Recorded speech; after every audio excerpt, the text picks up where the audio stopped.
How much can a food truck cost? You know, with food trucks taking an uptick, they're not as affordable as they used to be. Everybody wants a food truck. Dude, right now the economy's down. But I guess food trucks are probably booming. Yeah, we'll just take the food to you. I'm afraid it's better than sell on restaurants. But I don't know. What's up, guys? There was a formula. Yeah, dude, there totally is. Totally. What's up, everybody? We're waiting for EJ to send us a request to join.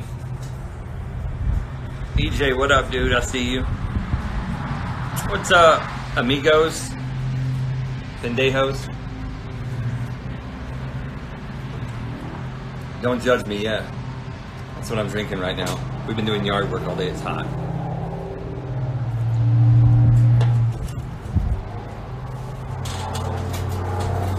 There we go. There he is. There he is. Goddamn.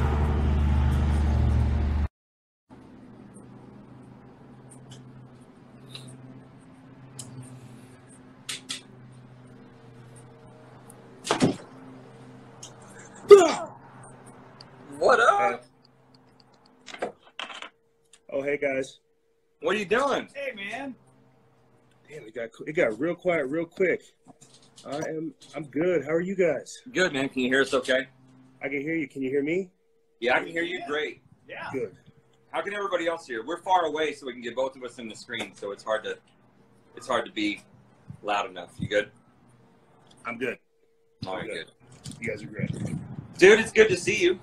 You're gonna see me bang back a lot of this water, but other than that, I'm good, man. It's I'm so gonna good to see you. I'm gonna be banging back my super masculine Truly drink to cool down after all the yard work. Jason, call in the fucking building. I got a little bit of pre-workout here, but I didn't figure I'd need it for this. No. You look great, by the way. Yeah, you look buff as shit. Oh, dude. Lots of water. Lots of iodine, lots of supplements, lots of vitamins, lots of cardio, lots of sunlight. You do cardio? Yeah, I run sometimes. I started running during the quarantine to get my cardio in, dude. And then they kicked us off the local track like 3 days in. They were like, the CDC said you can't be here, and we were so fucking bummed. I just started running though. It's a new thing for me. Fuck the CDC. Keep running. That's all I can say. I just jump on the trampoline and do headstands in my yard. Well, you have a beautiful yard. You have a beautiful yard and a beautiful layout. We are currently in the process of transforming our little locale. We have currently 7 chickens, a decent garden, but no trampoline, unfortunately, and no duck pond like you guys. Yeah. You know, we got rid of our ducks and we ate our geese. Oh, shit. You didn't eat them as primary meat, not backup meat? Do what? You ate them as primary meat, not backup meat? Well, we actually ate them before the boogaloo kicked off, so, you know. Oh, my gosh. You got to reserve those, bro. JC came over and, the geese started killing our chickens. Hey, JC. Hey, man. Congratulations. Oh, thank you. Thank you. Oh, y'all haven't talked since you had the baby. No, yeah. No, I just sent love from afar. But no, I didn't go out of my way to actually say, like, congratulations for... Oh, well, thank you. All right, listen, we got to quit chit-chatting. People want to get to the meat and potatoes, so what the fuck's going on out in New Mexico? Oh, well, let's just say, I think around 2 o'clock this afternoon, we received an emergency message about basically quarantine procedures going into effect. My significant other, she received her travel papers earlier this week, indicating that there would be indeed some kind of quarantine or some type of lockdown. I'll be talking about it this week on the podcast.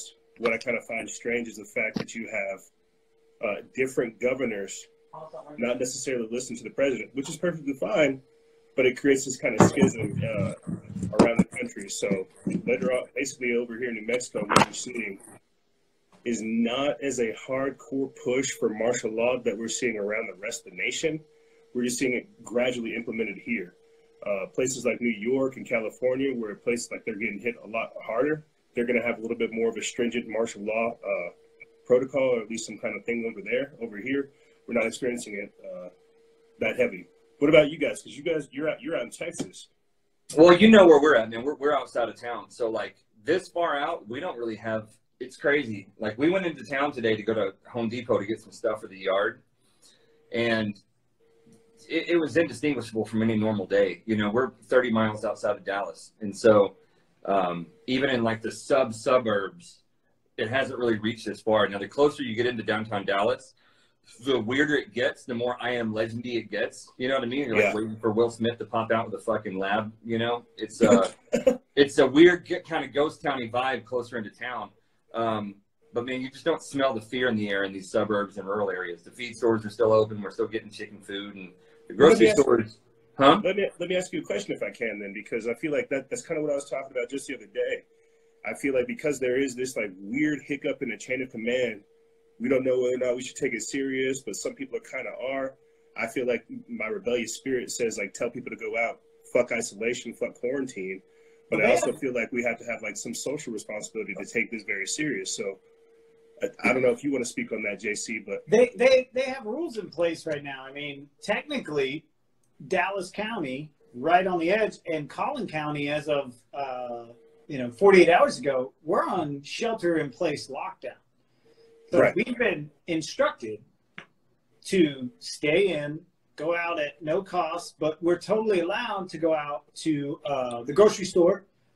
And then we're allowed to go and get, Home Depot, things you need around the house, like essentials. You can go, but... We're supposed to be locked in? Yeah. Collin County is. Collin County is locked down. Yeah, I was unaware. And see, that's what I'm saying. I mean, just today they said that, okay, for sure, we're going into a quarantine. Does that mean they're going to activate it tomorrow?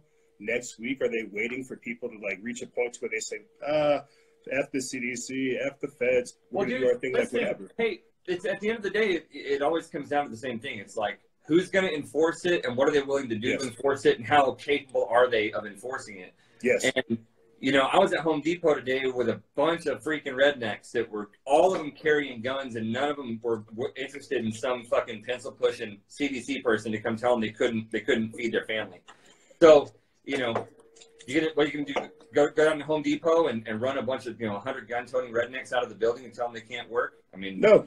They're not going to do that. There's not enough police to do that. The National Guard comes in and starts doing that, and what do you have? Dude, I've been out looking for a gun for my 14-year-old's birthday. He's turning 14. I'm just going to give him a little 22.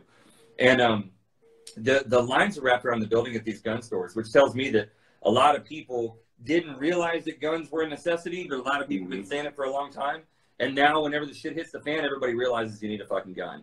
You know what I mean? And there's a reason for it. And it's happened nationally. I told a story about one of my friends up in Connecticut 4 or 5 months ago, right after New Year's, up in Connecticut. And these guys were like, man, we don't need guns. We're anti-gun. Why would you want something to kill somebody? And then they had one little incident in their neighborhood where this crazy ass little kid, like 21-year-old kid started shooting up the neighborhood in the middle of the night out in the woods. And somebody found bullet holes in their house. And all of a sudden, my friend, who's 55 years old and extremely intelligent and successful in every way, all of a sudden his stance on guns changed immediately. And during the trip, when Ashley and I were there, he went on Monday, he was anti-gun, and on fucking Saturday, he was going out buying the 12 gauge. So, I feel like, yeah. I feel like what ends up happening is like what we're seeing right now, and this is kind of what I've been talking about throughout the entirety of this, the liberties that we're going to have throughout this crisis. What we're seeing right now is like a practical application of people's ideologies.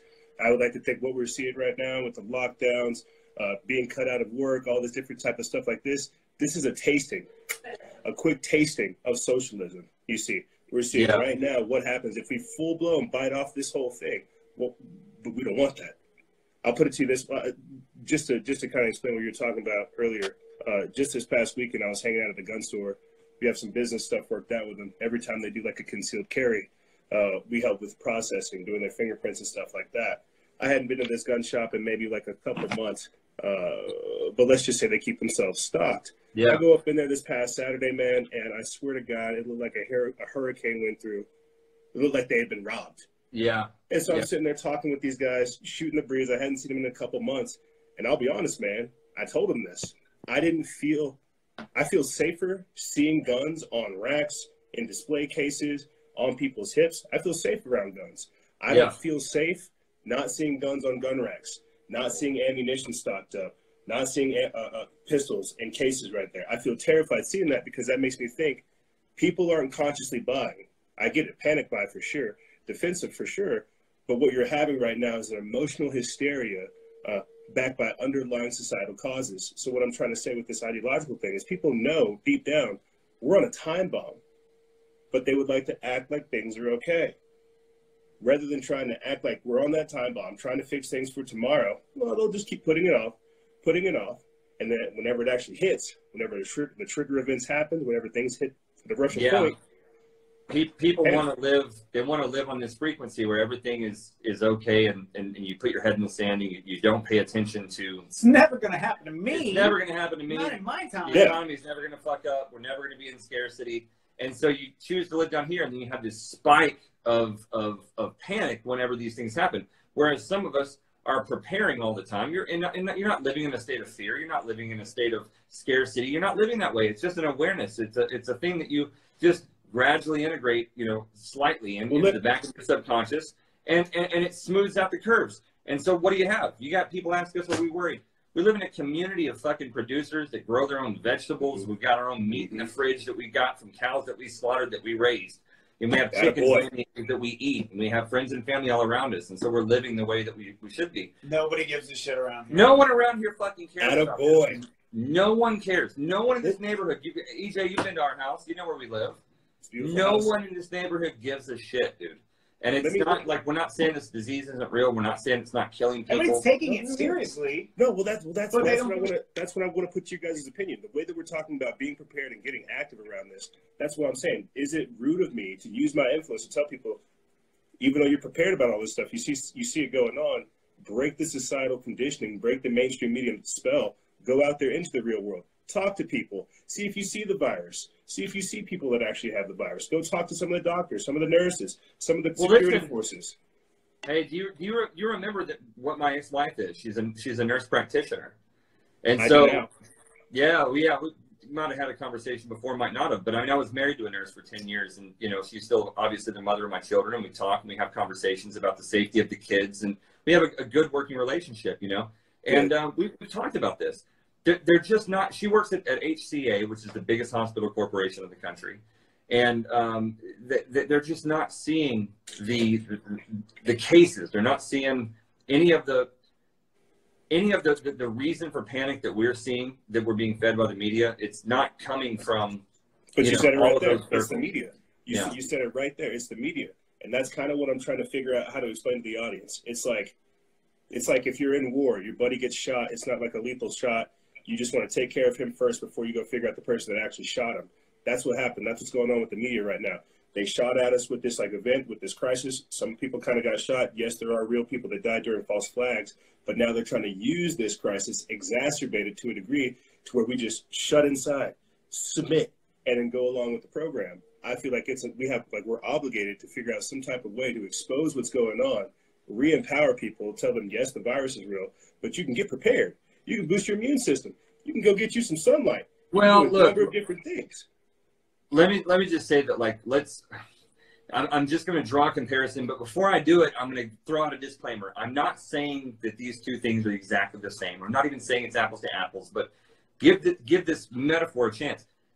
Imagine that this thing is just as dangerous as the common flu. Right. And I know that people keep drawing a comparison, and there's so much argument around that. They want to nitpick over decimal points on a percentage, on a statistic or whatever. I'm not a virologist. I don't care. But just imagine that it's just the same thing as the flu. How do you treat flu season? Right. You dose up on vitamin C, you drink lots of water, you try to stay active, you try to get sun, you try to avoid small congested places where people are coughing and sneezing on each other, like the fair or Six Flags or theme parks or basic shit like that. And you make sure that if, as someone who has very old, grandparents in their late 80s, whatever, I know how they live, and they just don't go out during flu season in those ways. They're smarter and more cautious, not smarter, but more cautious about the context and the conditions and the situations they put themselves into. So I'm not saying that this COVID-19 thing is exactly the same thing as the flu or whatever, but let's just say it's 2 or 3 times as bad. You just go through those same steps 2 or 3 times as committed.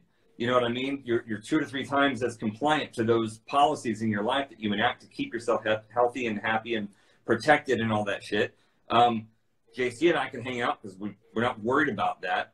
But if he was 90 years old, you know what I mean? He might not want to come over here and come chill in close proximity. Yeah, if he's got like a compromised immune system, he's not going to try to do my buddy Chuck he's got a daughter and a wife that have autoimmune diseases, and JC and I were not taking this shit seriously at all.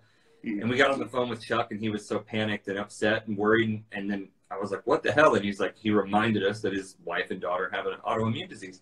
And immediately I'm like, "Look, shit, man, that sucks." Because as a father and a partner, husband, whatever, you want to be mindful of those situations with your family. You're 100 or 1,000 times more cautious.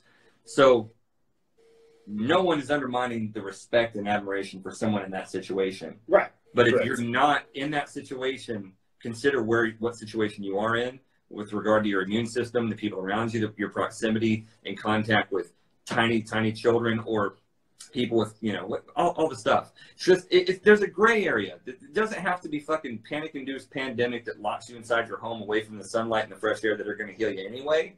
Never. You know, and just going and immersing yourself into a spring break party at Miami Beach. Well, it doesn't have to be one or the other. I have a system that I put in place that I think will help people gauge their panic if in any way, shape, and form that it can. But if you know somebody, an aunt, an uncle, even that far out, mom, dad, obviously, aunt, uncle, a direct relative, a coworker you see every day, like that's when they have the coronavirus and they get it, you should probably panic. Yeah. Because it's that close to home. Right.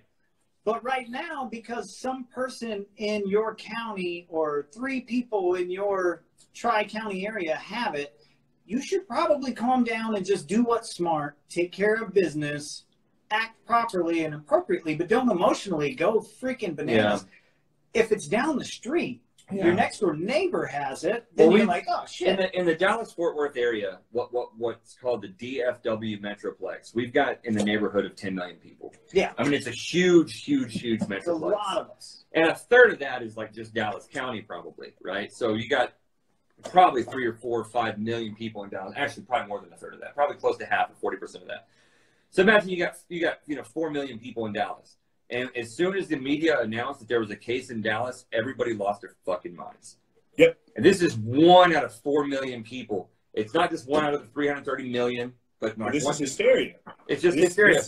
This is the social contagion aspect of this virus, and that's the aspect I've been trying to explain to people. And, I mean, even being stressed, getting in the lockdown mindset, getting into the hysteria, that type of stuff will lower your immune system, the stress. The cortisol, putting on the mask, having to scrub down everything, trying to disinfect everything. The OCD that people are basically injecting into their lives, that's going to cause a lot of these problems. But people don't see this. And so what I'm trying to do now is dial back the rhetoric to say, okay, now that we've got the information about this virus, this threat, this attack, whatever it is, what else does this mean? What other peripheral things are going on that require our attention? Yes.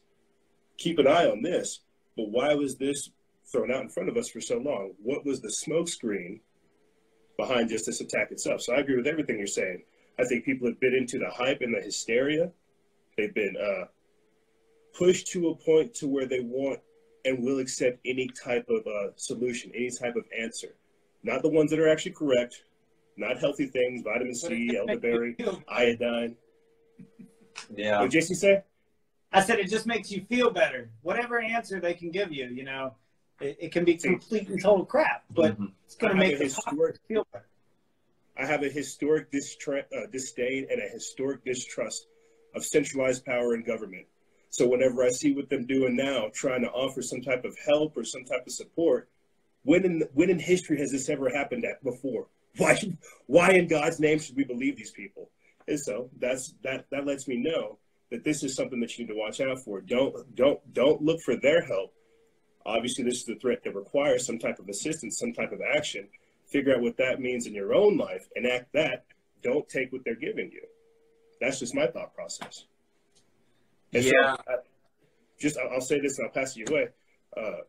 Whenever I started looking into the actual virus cures and stuff like that, I was already like addicted to fish oil, magnesium, zinc, iodine, drinking water like a fish, over here getting mad amounts of sunlight, working out like religiously. So I guess, like, personally, I wasn't really upset. But I guess I think about the modern American's diet, the modern American's like mindset, their gut microbiome. You talk to them about probiotics, they think it's like some kind of joke or some kind of a snake oil salesman thing. I look at the modern health and the modern diet of society. I see how they could get messed up. I see that people think supplements are a joke. I think people are addicted to pharmaceuticals. And it's just crazy to see all this, if that makes sense, to see it all kind of come together. The hysteria, the distrust with government, the distrust with big pharma, all these different things kind of being exploited for monetary gain or social agendas. It's just strange. Well, the thing is, there's probably something going on, right? But it's going to be hard to tell, because everybody I talk to feels like this whole thing, not everybody, but a lot of people I talk to, even people from unsuspecting, perspectives and backgrounds, feel like this thing is not right. Like, it's not about a virus. It's not. There's a weird, tinge to this whole thing, because none of it makes sense. Power grab. Do what? It's a power grab. It feels like it. There's something. It could be a power grab, and it's also maybe a test run for something in the future. I mean, what we've had. There's a town called College Station down here in Texas, and it's the town where Texas A&M University is. And back in like the early 2000s, I can't remember right now, 2001, 2002, something like that. FEMA ran an operation, an exercise down there where they emptied out like the entire town in like 24 hours. And they did it without any newspaper in the country making a peep. And they had armed APCs, the National Guard was brought in, FEMA was managing the whole thing. And they did this thing as a test run. They said it was an emergency, and they emptied out 100,000 people out of this town, this booming college town, and they didn't make the local college newspaper. And so those kinds of exercises have been executed in different places around the country, and they've grown in size and scope, right? Yes. Concerned about the number of people. Now, what tells me that this thing has reached a crescendo is that this is the first. I don't just think this. I know this. We all know this. This is the first time that an exercise of that order was executed on a global level. Yes. It's never been done. The global economy, the entire economic engine of the planet Earth has been shut down over a disease that has done, let's say it's 5 times as bad as the common flu. Let's just say it is. 10 times as bad as the common flu. It's still not a major threat to humanity. And we know that it's not 10 times as bad as the flu. It's as bad or slightly worse or whatever. So I just want to interject real quick, just to give you more confirmation that these types of drills do take place. This is just stuff I'm going to be covering on my episode this week, but we put up a post back in November of 2019 that said the CDC started looking for advisors for quarantine last November before the coronavirus.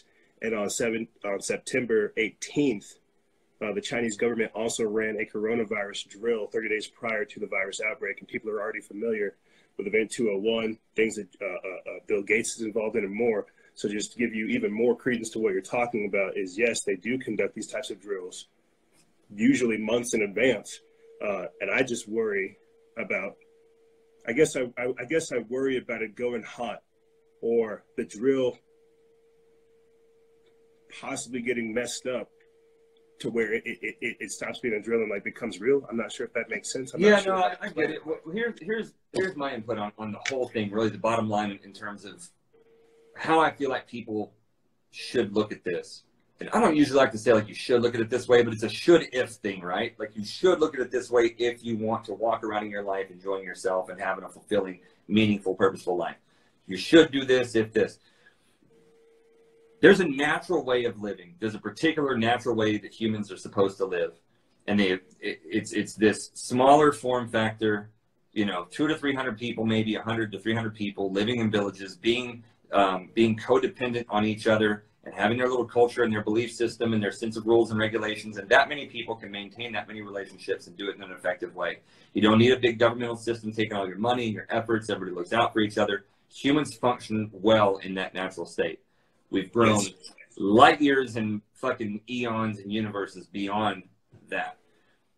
The further we've gotten from that natural state, the more susceptible we are bodily and spiritually and mentally, individually, to disease, to dis-ease, to disharmony, to discord versus the nature's own harmony, right?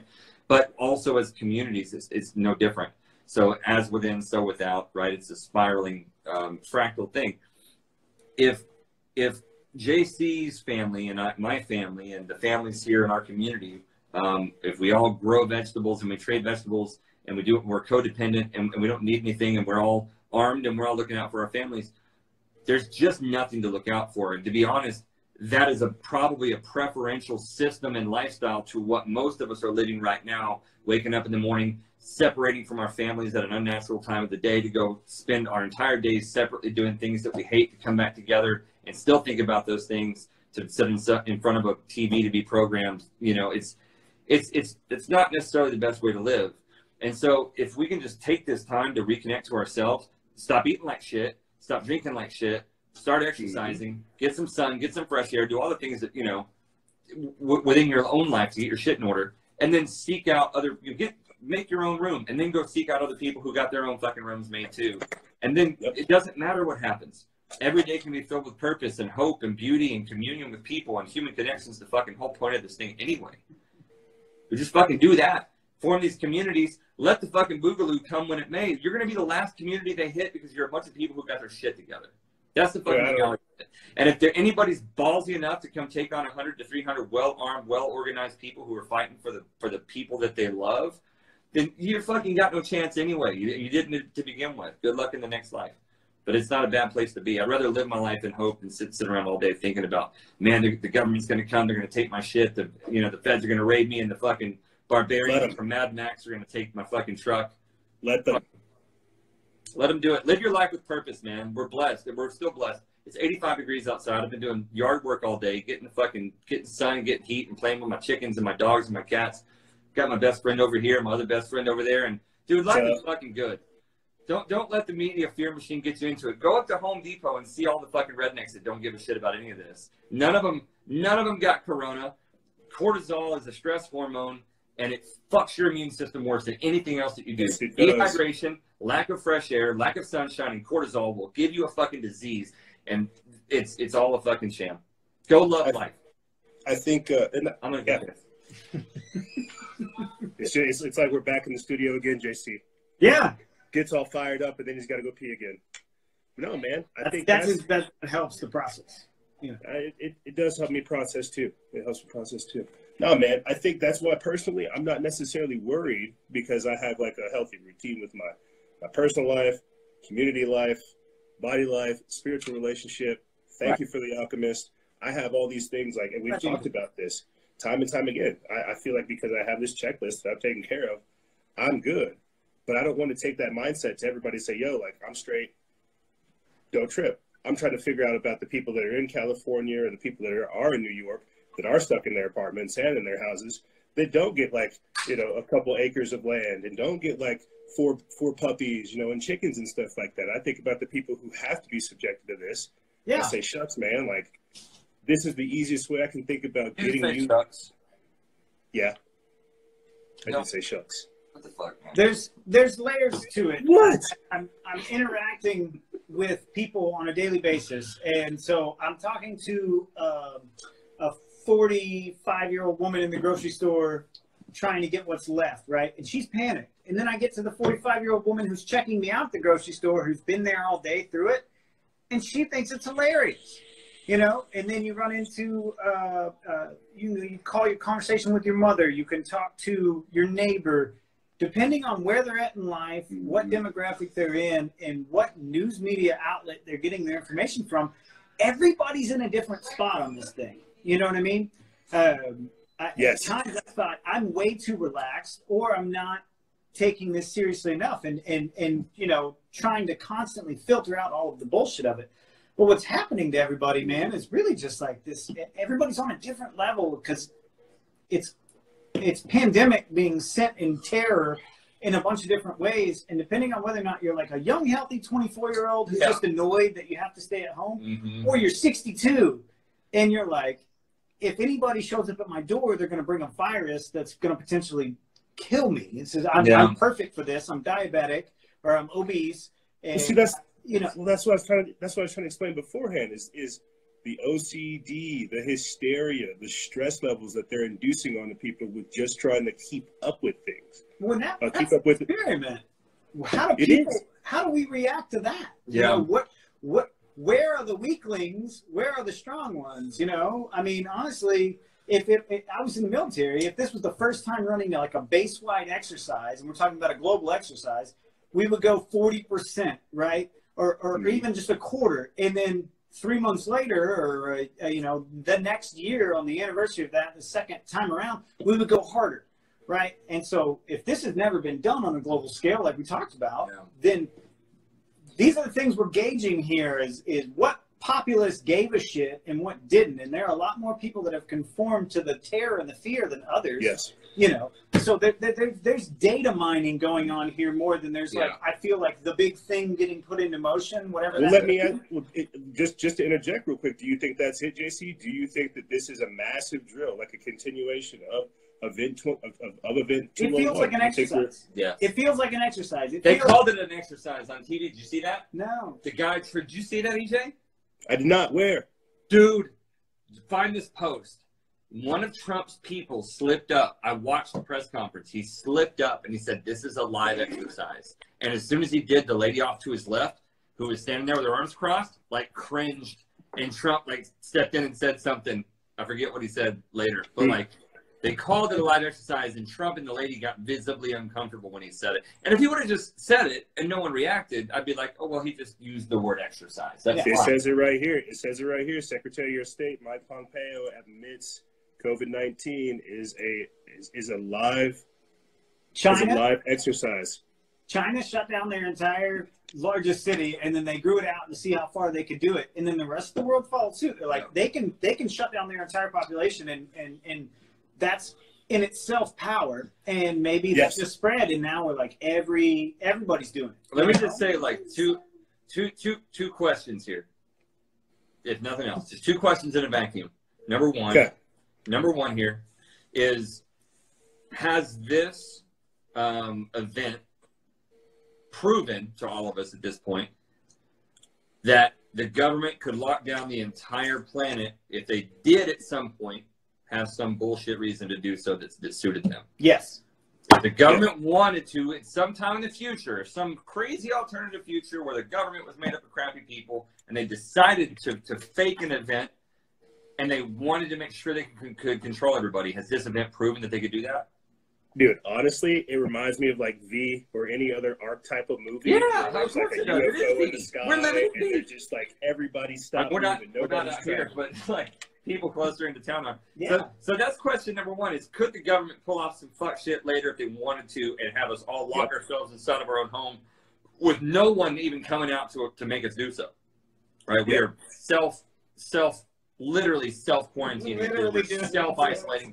They're telling us what we're doing. We are it's like going to a prison. The prisoners here. That's crazy too. I just feel like that whole concept's crazy in and of itself. Just like go home, take the money, put the chains on, lock the door. We'll come see you later with a vaccine. That's nuts. That's it. Even that whole mind game to me is crazy. But so we've proven number one. Yeah, we've proven number one that they could get away with it globally, and they could fake anything they wanted to and give us any reason, and they could get us to do this. So number two, does anyone here think that our government, the types of people who run global politics, are above doing that at some point? No. It's a math problem, man. 2 + 2 is fucking 4 every time. Well, now that they know it works, man, like now it's become a real thing instead of an idea. Yes. COVID-19 was the perfect opportunity to test this thing out, and now we COVID-1984, bro. That's why I'm calling it COVID-1984. What it is. I just described it as the archetypal kid trying to, wolf you real quick. And if you hit him, he's like, you hit me, you jumped, you flaked. And now, because of that, we have to deal with the repercussions. I got you. Yeah. So, bottom line, as far as I'm concerned, everybody go live your life the way you should be living your life anyway. Use this as an opportunity to get out of your fucking apartment. Go find friends in the country. In a defiant way. Yeah. Do it while in a farting defiant your way way. out the door. Give society the middle finger. Listen, there's people all over like Facebook Marketplace right now. If you go look at it, and people all over Facebook Marketplace are trading like baking soda for flour, for sugar, for barbecue sauce, and people are getting really excited about this intercommunal sort of. But see, that's the thing. They're really getting into that though, and I feel like that's kind of dangerous. Like, I get it. Yeah, for sure, like, get connected, but I feel like we shouldn't really go into like the lockdown mentality. I feel like Facebook ain't gonna be here whenever shit hits the fan. Right. And you're right. It works both ways. All I'm saying is that people are now literally starting to reach out to neighbors they've never reached out to before, and they're starting to realize that we can barter between our phones. Running low. I'm gonna have to plug it in a minute. But people are starting to realize that you can rely on each other for shit. You know what I mean? And that's a cool thing. Yep. You also don't need the government taxing you on the cinnamon and sugar that you're trading with your people. You also may not need to pay for a gym membership. You can go. How many people? I'll tell you what I want to be right now is a fucking kettlebell salesman. Right. That's what I want to be. You know, those motherfuckers are making the dough. People are posting workout videos. They're learning how to do push-ups. Even like lazy people are like, I shouldn't say lazy, but people who don't regularly work out, because I'm one of them historically, are finding ways to go work out, you know, in their fucking living room, and that's a cool thing. Everybody's baking bread. Like homemade bread takes all these different families out. I definitely got a bread maker. They're doing these things. Is our transmission getting fucked with? Are you getting that on your end? But just to your point real quick, just to interject real quick on your point, Adam, what was it? Saturday I went to the gun store. Sunday is whenever I had a meeting with some of our local boys, basically about what our plan would be, where our rendezvous spots would be, what different types of things we could bring. You have some people that have like a better going garden, some people that have chicken, some people that actually have the bread, some people that have filtered water, and we had like a 6-hour-long conversation this past Sunday about like potential ways and potential things to trade if things were to go down. And I think it's kind of crazy, even having those discussions, but that's not something I did on Facebook. So that's just, you know, to your point, that if in the event that it did happen, again, I guess I guess that's just how my mind works. That's just me being prepared.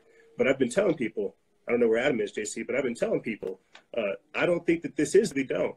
I think that it's a test. I think it's an introduction into like that whole world and mindset, but I don't think this is the big one. I don't think we would have as much of a warning or as much time to play with as we've had if this was the devastating, world-ending, apocalyptic event that they were so describing. We wouldn't be having this conversation. Well, look, like, okay, if there's a world-ending event, what does that mean? So either A, it's done. It's Armageddon and Bruce Willis and Ben Affleck and we're all fucked. It doesn't matter, right? Steve Buscemi can't save us. Nobody can save us. And so the government wouldn't waste their time. They'd all be bugging out in bunkers or hopping on Elon Musk's fucking Tesla cruiser and headed to Mars or whatever the fuck they're going to do. That's how that would go if this is a world-ending event. So that's obviously not the case. If it's not that, what is it? We've got a disease that's not killing people. You know what I mean? We got a government that's... I think JC had it. Yeah. I think JC had it. That's it. It's not a world-ending event. It's an exercise. It's an exercise, but you know what? There's not enough fuckery is the problem. That's the problem. Everybody's just doing what they're told. That's the scary thing. That's the part that's uneasy with me is there's not enough fuckery. There's not like that one town in that one state. Where's Patrick Swayze? You know, when you need him to arm up, like what was that guy, Cliven Bundy, the guy that protected his farm and had like 150 people out there with shotguns that fought off the National Guard? Cliven Bundy, do y'all remember him? Yeah, where was that? The Bundy Ranch. Yeah. Ranch. You know what I mean? Where's Cliven Bundy? I mean, I know he's dead now, but we need his grandson out here or something. Dude, he's quarantined. But the point is, listen, here's the thing. I saw one of my smart-ass liberal friends made this comment the other day. He was like, where are all you boogaloo guys, right? Your rights are being trampled on. You're locked in your house. You guys are a bunch of pussies and whatever. Now, I don't associate myself with any boogaloo incentive or endeavor or movement or whatever, but What I am No saying, Boogaloo side quests. the Boogaloo side quest, I'm all about it. You're not gonna yeet. You're not gonna. I'm gonna yeet a tank. yeet on everybody There during you the go. Boogaloo, but I'm not gonna make that. You know, I'm not gonna make any specific claims before the Boogaloo because Unnamed politicians. You're not gonna sequester a we just did. We can name some. We just did a podcast with. Have you ever heard of Lyman Bishop? I have not. Lyman Bishop's the CEO and founder of Hoplite Armor, and they sell armor to the citizens. Okay. And he's running for governor of Montana. We just had him on the podcast like last week. We had to fucking win 2.5-hour podcast. It was. He's such a maniac. His campaign vehicle, he's putting flamethrowers in the side rails, oil slick, caltrops, bulletproof doors. America. He's an It's a engineer. libertarian type mentality where you should be able to do. It's America. Be an American. You should. You should be able to put flamethrowers on your car. By the end of the conversation, man, I was like, fuck. I like this. Yeah, we need to move to Montana. Yeah. Send them my way. Shoot, I'd love to have. What the fuck was that saying, though? I don't know. EJ, what was that saying? Flamethrowers in America. We don't know. We went too far. We always go too far. Boogaloo side quests. Boogaloo side quests. Oh yeah. Boogaloo So side quests. there are people that are criticizing, the Boogaloo guys because they haven't like revolted and the second revolution hasn't occurred yet. And they're like their taunt, their claim is like, look, man, your rights have been trampled all over. You're being locked inside your homes and still you pussies aren't doing anything. What I wanted to laugh about, because that friend of mine who said that online is from Philadelphia. He ain't from Texas, because if he was in Texas, he'd know that we're not locked in our fucking houses. We're going to Home Depot. They've issued a countywide order that JC just told you guys about, and I heard about it at the same time. He lives 5 minutes from me, and I spent my entire day out in town and started this whole transmission with telling y'all that ain't nobody locking themselves inside. Everybody's going to handle their shit. So that's why the Boogaloo boys aren't revolting, is because we're not even aware that the fucking orders are happening. You know what I mean? We're just that little regard is given. I feel like that's definitely where we're at. Governor Michelle Luann Grisham, our governor, she's talking about staying in at home. I'm like, all right, cool. I guess I'm going to go for like a 6-mile hike. I'm seeing families on the trail. We're hugging. We're shaking hands. We're fist bumping. We're just talking about the stay-at-home order. Like, what the fuck are we supposed to do? What are we really supposed to do? I just can't believe you told me about the stay-at-home order in this transmission, and I didn't even know about it. Yeah. I've been at Home Depot all day. I went and got my son's birthday cake. I went to Bass Pro. I was completely unaware. And so Total Space Cadet all day. Open, they didn't give a shit either. No, the stores were all open. Everybody's doing their thing. The auto shop was open when I drove by. So my question, do you think it's for different states that different things are being enforced or different things are being tried? Because I know like in California, they have like shelter in place. Or You ever been to California? They bleep out not the recently. Word, they bleep Not out the word recently. gun when you're listening to a song. If they say the word gun in a song, Are there it bleeps cleats? it out like a curse word. Hey, they just look. They grow them different in California, man. And This is like, true. there's no thought. And I've got a lot of friends in California who I love. Our buddy Jim's in California. He was a sniper in Afghanistan. He's British military. He was on the podcast we did. You'll love Jim. You'll meet him sometime. He was supposed to come down with you before this whole thing happened. But Jim is like this big, jacked up British sniper. He's like 6'2", 6'3", 220, and he's just fucking yoked, and he was in Afghanistan for a long time. In the British military for like 10 years, right? He's in San Diego nowadays with his family. And you talk about having a rhinoceros in a fucking mouse cage. This guy is like ready to like a bull in a china shop, man. He's just ready to fucking break out. He's losing his fucking mind. But he's the only one in California. Everybody else, just let them know what they can fucking do, and they'll take it. It doesn't matter. Tell them they can only have 10 See, I don't like that rollover mindset, though. Yeah. I don't like that compliant, just submitting, going along to get along. I don't like that. Well, there's That's a lot never of been liberal something things. Yeah. I don't know what it is, but, let to each their own. But I think right now, Dallas, Texas, as far as anybody I've talked to, this is the best place to be because no one here even knows anything's happening. Yeah, well, that's if you want to go back to this whole like gathering data thing, they can't shut down Texas, and they know damn well they can't. But they've proven they can shut down Dallas, which I think would be about like Austin, which has pretty much shut itself down without them having to order it because everybody there is pretty compliant, very, very sheep-like in the masses. Dallas being much, they're not going to do that to San Antonio. They're not going to do that to El Paso. They're not going to do that to Brownsville. So then it's breaking up. And you can be made fun of for giving a shit. Yeah. Like, I'm literally talking to the people today that were working on the fence on our property. The lady next door was like social distancing and gave me the 10-foot. He got stiff armed by his neighbor. Yeah, You got social distance. So I'm walking my dog. And my neighbor, she's an older lady. I don't know how old she is. She's got gray hair. She's old enough to corona. And so oh my God. She loves my dog. She loves my daughter. And we come walking up. She's standing out there because we're having all these people. They're building a fence on the property. And so I came out and I'm talking to them. She came out and she stiff-armed me. Said, no, that's close enough. Coronavirus. And I was like, so then, okay. Let me ask you this, JC. Like, because just hearing you talk about that, I just started thinking about, like, is it only working in places where people buy into the mainstream media, buy into propaganda, that are just like addicted to TV? Like, how does that happen? I think so. And there's probably a way to calculate this, but I think the more mass media you take in, the higher your line on that graph of hysteria is. Like, it's 100% has to be. He does not care at all. But he didn't know his county was on shelter in place either because he doesn't watch the media. I don't care very much, but I have family that do, and they call me. You know, they don't even live around here, and they're like, oh, my God, you guys are on lockdown. And I'm like, oh, shit, I should Google that. You know, shit, I should do that. Yeah, like, totally. You know, and then, you know, you look it up and you go, oh, fuck. Okay.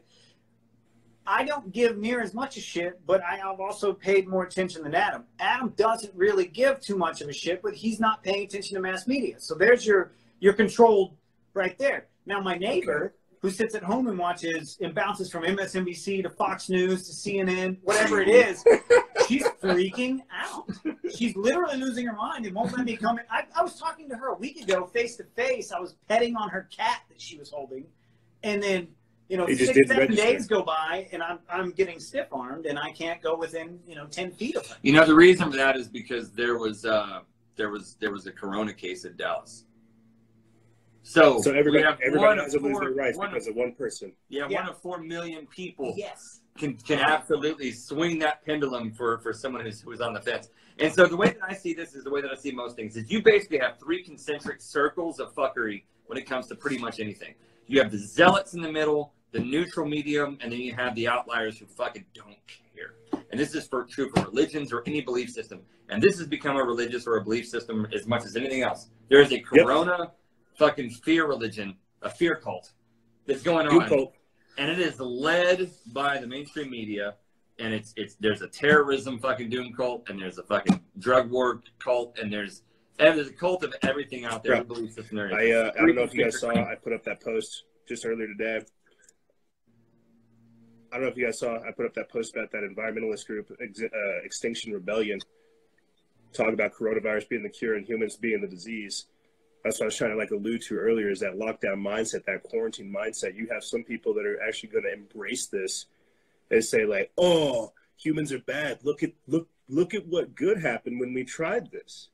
Yeah. Oh, we need to cut down on human activity because carbon footprint, greenhouse gas emissions, some other stuff, environmentalists speak, care about Earth, humans bad. That's what I see coming out of this. I don't know if that's me just moving on to the next thing, seeing this virus kind of fizzle out, us getting to the end of it. Well, I see that kind of being the next thing. Nothing's the same after. There's been too much of a shift already in this short period of time that whatever happens after is the shakeup. Yes. People will change. People's mentalities will change. Let it be said that when I got stiff-armed, and she wanted her social distancing or whatever, just because I'm not freaked out didn't mean I didn't respect that. Yeah. Went to Costco, stood in a very long line. They've only letting 20 people in. Totally respect everybody's mentality about it. But even she said to me, nothing will be the same after this. And I said, well, what do you mean by that? Because we've been talking about this. This is the change. What's coming? What's the change? What implements are coming? Is it better? Is it worse? This woman who's in full pandemic knew exactly what we know, who are kind of riding this thing like a wave. Nothing's going to be the same. Yeah. Changes are coming. The way we interact with each other, whether for good or bad, that's guaranteed is completely different. The way businesses run, the way the country runs, we've all seen, if they can prove that we can all go home and be with our families for 3 or 4 weeks and then rebound from this, people are going to take things they took way too seriously, way less seriously. And I don't know if that works in their favor, the companies or the government or the people themselves, but the change is here. Like, everybody's seeing it. You know, we're what, a couple of weeks in. A lot of people are really just kind of their first weekend. Yeah. This goes 3-4 more weeks. People are all at home. Then all of a sudden we all come out of our shells and rejoin life as it is. It's never going to be the same. Nobody's going back to that. Yeah. Well, I feel like it's the mental aspects that they're playing on us that are going to have the long range effects on us. It's like us even getting into the game with them, playing this chess or checkers, whatever it is with them, like you're saying. When we get done, whenever this passes, whenever we get through it, it's not going to be the same. This isn't like the normal flu where we're like, oh, I got a cough, I got to go. For some god-awful reason, this is requiring like social, political, economic, and we're like, what the fuck is it? What is this? What is this? So you're right. When we get out of this, it's not going to be the same. I guess I'm wondering, and I've been talking about this, basically since we've been covering it, what liberties, what freedoms will we have through this? Because we're being ruled by emotion, hysteria, irrationality, all the wrong things. We don't really have like a call for peace, a call for calm, a call for preparedness, a call for clarity or focus. Nothing. It's just, we need a solution ASAP, ASAP. That's very dangerous. That's not calculated. That's not wise. And so I'm just wondering, asking the question while we're all panicking. What is that? I got 3 minutes? Is that okay? Digital ID. Oh. Mandatory vaccines in a database for virtually any social interaction, and one world currency. The Fed has been, the Federal Reserve Bank, which is the private company that prints most of our money. For anyone here who doesn't know that, there's a private company that prints every dollar that we handle and that we hand off. The dollar is printed from nothing, and it's charged to our government at interest, and that's what our taxes go to. And so that company is in charge of all of our cash flow, and they've been offloading trillions of dollars to different governments around the world. And what that's doing, if you look at any economist who understands how this stuff works, what that does is that equalizes the balance of the American dollar and the value of the American dollar in the global economy. And so the feds are offloading this stuff. So now Lithuania is worth this much and America's worth this much. And then the Ukraine is worth this much and America's worth this much. And they're equalizing it across the board. And what that does is that makes it primes the global economy for a one world currency.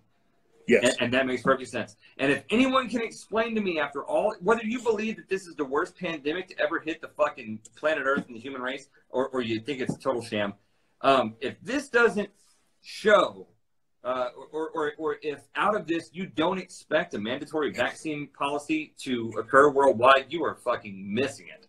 Yeah. What game are you playing? What movie are you watching? Bill Gates is literally talking about it. That House stimulus bill actually wanted to create a digital dollar to send virus aid money to the unbanked. For some reason, that was their solution. I saw that. I think that's the craziest digital money. It's like, how does that happen?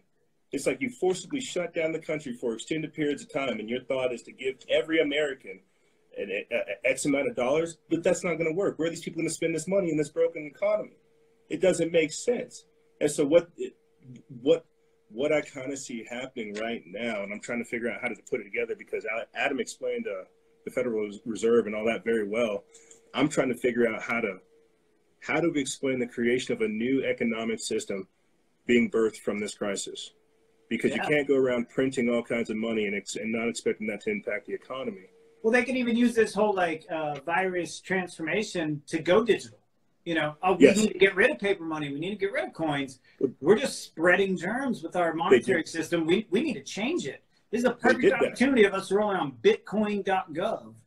Some of the money that was coming back from China, the money that got repatriated, the feds quarantined it because they said, oh, well, coronavirus could live on the surface for 9 to 17 days. We have to quarantine this money.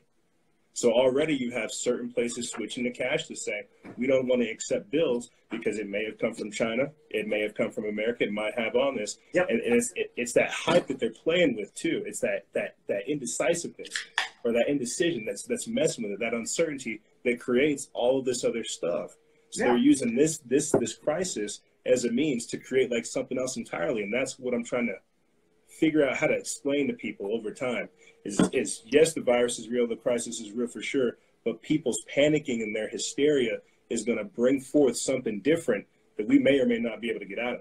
Well, think about dolphins rounding up sardines or wolves chasing a herd of animals. They're waiting on the weak one, right? To spear away from the larger group, and then they pounce on that and they take advantage of it. And so with this is a perfect opportunity to exploit people's paranoias. And what have we already shown as a populace, at least the American people? We're gonna stay in because we don't want germs. We got to stay 6 feet away from each other, and we need to quarantine ourselves. So obviously now we can take advantage of knowing that was the weak sheep that left the flock, right? And so now we can pounce on that in whatever way, shape, or form, very, very fucking subtly. Because what people don't understand is right now there are powers that be that are licking their chops as to how to take advantage of something they've wanted to do for a long time, but we're in a weakened state, and so we can capitalize. I just want to be that guy to come in and beat my drum again. I'm gonna keep doing this every so often. Rather than bang this drum a little bit, and that drum is that if you get your life in order and you surround yourself with good, like-minded, reliable people, this could literally be the point in your individual life, in the life of society and planet Earth, where everything gets better and changes for the best. Yes. That's the thing, right? Is that this whole thing doesn't have to be a fucking Terminator scenario, the Matrix overthrow of the machines. This whole thing could really basically just be a massive, think about the things that you've failed at in your life. A lot of times it was this big endeavor and it reached a crescendo and you just dropped the ball and it fizzled out. Right? It's a lot of times it's not a big triumphant, overthrow of the competitor. This could be the occasion or the occurrence where the power system that is trying to topple everything over and flip the poles and really just take over total control of the world, they could just fizzle out. And this whole thing could be just a really fizzling failure to them. And it could be really not all that impressive as a global event. They could just fuck this up for themselves, and all it takes is for people to stop paying attention to the fear machine. And if you just look at this as, let's just say, for instance, let me give you an example. I run a small business. EJ, you know that. You've been there. Yes, very nice establishment. Well, in all fairness, JC runs the business. I'm loosely involved. But we have an IT company, and we do IT security services and network management and managed services for a lot of its hospitals. We've been doing this since 2005. And so it's, we stand to lose everything in this. Yes. We stand to lose everything, to lose our business, to lose all of our clients, for our clients to lose their businesses, for us to lose our current residences, our paychecks, everything that we think materially that we need and that we've worked for. Everything that you built. Everything we've built over our entire lifetimes, right? That's the reality of it. That all being said, we've never been at more peace than we are now. Yeah. Because at this point, we've reconnected with what really matters. And this is a thing that anyone here can do, is just reconnect with what really matters in your life, which is your family, right? Your children, your wife, your partner, your best friend, your brother, all this stuff, your community from there out. That's that next concentric ring is your community, and then the world at large. If everyone takes that system of values and implements it as priorities in action, it doesn't matter what happens. World War III, fucking global pandemic, solar flare, pole flip, crustal shift, it doesn't fucking matter. The more you pay attention to the fear box and the more you buy into that stuff, the more they are the ranchers with the whips and the sheepdogs on the horseback, and they're steering you as part of the fearful herd into the fucking canyon, right? You're the wildebeest from Lion King that Scar and the hyenas have fucking running. You're playing into cornered off over here. Yeah, veer off over here into the Fear Canyon and go run over the king. And the king is the hope. That's Mufasa, right? That's our hope, and that's our higher purpose. Don't let him kill the king. Don't let him steer the wildebeest into the fucking canyon. Think outside of that root chakra, reptilian brain, fight or flight, reflexive state of being. And then look at where your life is now and where.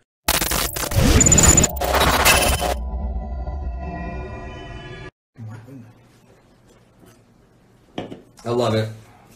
I just love EJ so much. This is so much fun. I love when you'll say something and then EJ's like, he's got notes. Yeah, the video shut off, but we're getting back on. We're coming back. We're coming back.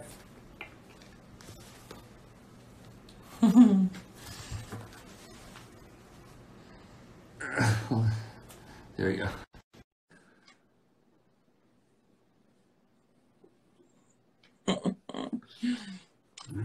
Yes, JC, I do have notes. I do have notes for almost everything. Hello, EJ. Dude, I love it. Oh, hey, Ashley. You're the most well-researched human being I've ever met in my entire life. Yeah, he reads Dude, so I'm much. just a, Where are you guys? I'm a nerd. EJ, we forgot our notes. Ashley just called us out. Yeah. We have no notes. Dude, we're the most unprofessional fucking podcasters ever. You're fine. I don't own a pencil or a piece of paper. The equivalent of notes I have is like chicken scratch, and I'm sure you guys don't want to try to decipher it. It's just like more or less thoughts. I like jot down real quick in like a fevered pitch, and then I look at it like, the hell was I thinking? So research is just trying to trap these thoughts. But I just want to just to jump back to what Adam was saying real quick about ID 2020, the digital ID, the digital dollar, using UBI to steal personal assets. I feel like that's a that's something that I'm trying to figure out how to wrap my mind around. You were explaining how the Federal Reserve actually prints money to basically keep us at the same level as other countries, and you were breaking down some of the economic impacts of this and what they're doing. But just to kind of summarize it in a nice way, what I was explaining to JC before we took that break is that we're seeing a new economic system being birthed from this. And so I'm trying to figure out how to tell people with this pro-human Renaissance-based ideology that I have, how to seize this so that we build the foundations for a better tomorrow. That's the easiest way for me to summarize it without going into like a 5-minute long rant. I prefer 5-minute long rants. Look, well, what is money for? If you understand the way that like banking originated, let's call it originating in Babylon. If you've ever read like the Babylon's Banksters by Jim Marrs or The Creature from Jekyll Island, yes. These kinds of books, like the way that banking, just imagine, I'm growing apples. JC is making shovels. He's cutting down trees, or he's buying wood from the tree cutter, and he's got metal from the blacksmith, and he's making shovels, right? So I'm trading 20 apples, a bushel of apples, for a shovel. It's a fair trade. It's great. But what if JC doesn't need apples right now, and he's got shovels, and he's like, I don't know what to do with my shovels, but I mean, I don't need your 20 apples, you know? So then once you get into a big enough community of people, that becomes more and more common of an occurrence. This is how economics formed, right? From hunter-gatherers all the way up to the Babylonian system. And so I needed to give him vouchers that he could then go trade to someone else in the village, right? He's like, well, I don't need any apples, but I need some fish. And that guy over there is got 5 fish, but I mean, my one shovel won't get me 5 fish. He's going to trade the apples for the silver or whatever, and you get money. And that's how money originates, is it gives you tokens or vouchers of value that you can trade amongst different people. And it works in a village, and it's great. Yes. But the bigger your civilization is, the more reliant it becomes on that, and the less reliant it becomes on trade. It's like a perfectly perpendicular X graph. It doesn't, you know, it's a thing. So if we get back to smaller communal systems and we start trading and we start talking to our neighbors and we start exchanging goods and we get out of, think about the jobs that you hate, right? The jobs that people work that are so disconnected from the things that they enjoy, right? They're completely disconnected from nature. Get back to doing something you enjoy. Go dig in the dirt, you know, go grow some shit. Go farm some eggs. You know how fucking easy it is to get chickens to lay eggs, and you fucking give those eggs to your friends. We have more chickens. Pretty simple, more man. Eggs than we know what to do with. Pretty simple, man. I did a video today showing everybody my new 4 chickens. Corona. I saw the babies. Apache, Apaco, and Lipsis. Yeah. That's it. It's that simple. You set out a little coop out back. You clear out a little space for them. You let them do their deal, and that's about it, man. You know, it's pretty straightforward. But how much do you enjoy those chickens, though? Oh, dude, they're so cool. I like to sit out back at night and just drink. Anybody saying eggs are horrible for you? I'm sorry, man. Stop watching vegan videos. Yeah, they're chicken periods, bro. Isn't that what the vegans said? They're chicken periods.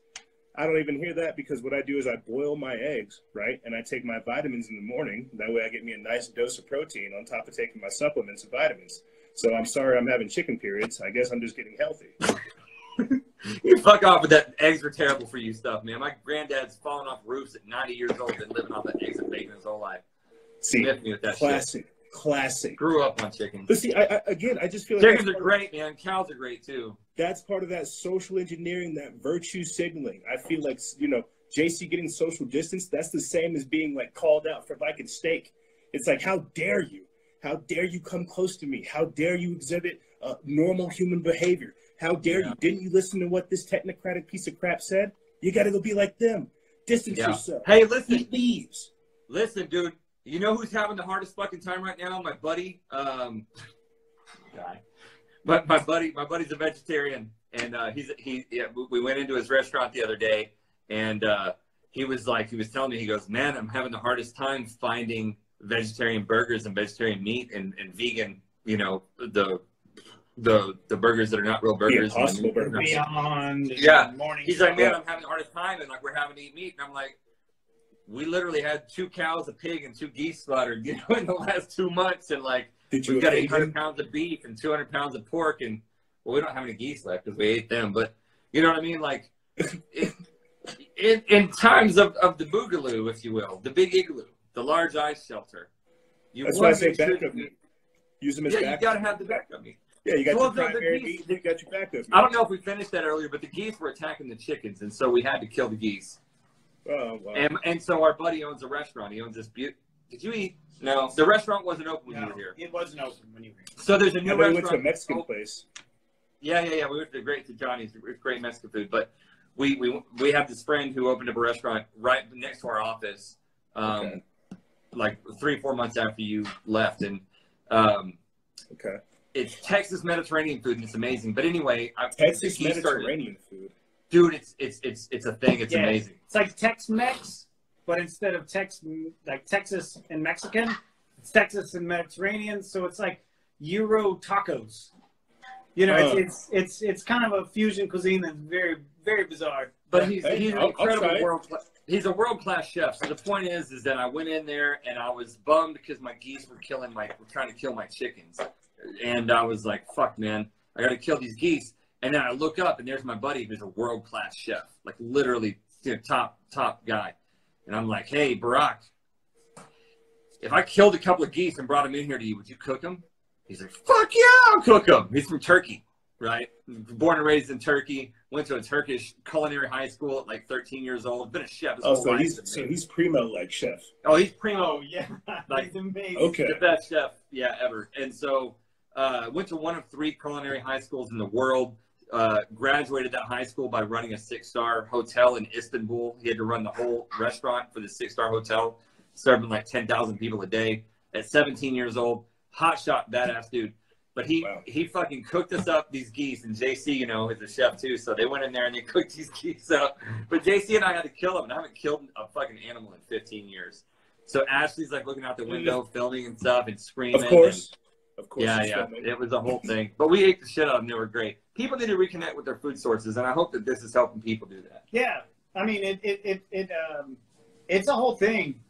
Me and him both, I think more me in my childhood than him, but both in our families are connected to going out and finding a food source and harvesting it itself. That being meat a lot of the time. So like in my family, we would deer hunt and we would eat venison all year long. I mean, like if we were eating beef, it was because the venison stores ran out and we were like, what? This is a cow? You know, like this is crazy. This is new to me. We went hunting, we went fishing. My father lives down on the coast now, and they've closed down all of his area in South Texas. And he's like, I'm fine, man. I'm going fishing every day. I just fillet them up and vacuum seal them and freeze them. I'm like, you're just going to eat fish? And he's like, fish is healthy. You know, like that was our culture. But I hadn't done that in a long time. So doing the whole goose thing reminded me of like, yeah, get in touch with what it takes to, you know, harvest those types of foods, from the whole aspect of like, they raised this animal, took care of it, and then we ultimately slaughtered it and then prepared it and ate it. And the entire journey of that makes a whole lot more sense when you're a part of the every step than just going to the store. Because you're part of the cycle. It's the cycle of life. You know, it makes a huge difference whenever you're just going to the store and you're buying, you know, fucking turkey bacon or whatever you're doing. But there's a lot more mindfulness and awareness and intent that goes into it. And there becomes, you know, for us, connecting to divinity is a thing. Like, it's a thing we want to do. And everything we do, whether we're singing, we're dancing, we're praying, we're spending time with our friends and communion with each other, we want to connect with divinity. And in honoring the sacrifice of an animal that you've raised and all that, you know, and slaughtering that and then taking that and eating it, it was really a sacred experience. You know, as adults, that's the first time we had done that. As kids, we grew up doing that regularly, but it's a different thing doing it as an adult and doing it, you know, and that's true. That's the thing that a lot of people who've never done that or didn't grow up in those kinds of environments, you know, it's a thing that you may not understand or connect with or resonate with, and a lot of people may not do it that way. Even if you hated the experience, I think you would benefit from the experience. Yeah, 100%. We didn't enjoy anything about it. I wasn't exactly having a good time. The geese had to go. People didn't want to take them because they're going to fuck their chickens up. So it had to happen. And then it tasted delicious. That's the cycle of life, couscous over couscous. That's the cycle of life. We didn't really kill all of our chickens. We just had one that kind of passed away from natural causes while we were having a party this past September. Just cooked them up, man. Just cooked them up. Yeah, you know. Hey, I want to bring something up that I've never talked about before. That the last week I've been talking about, and it was a real thing that happened. And I didn't give a shit about this stuff, even when you talked about it. I didn't care about any of it. It was just all a bunch of mumbo jumbo. But 5G. Yes. 5G.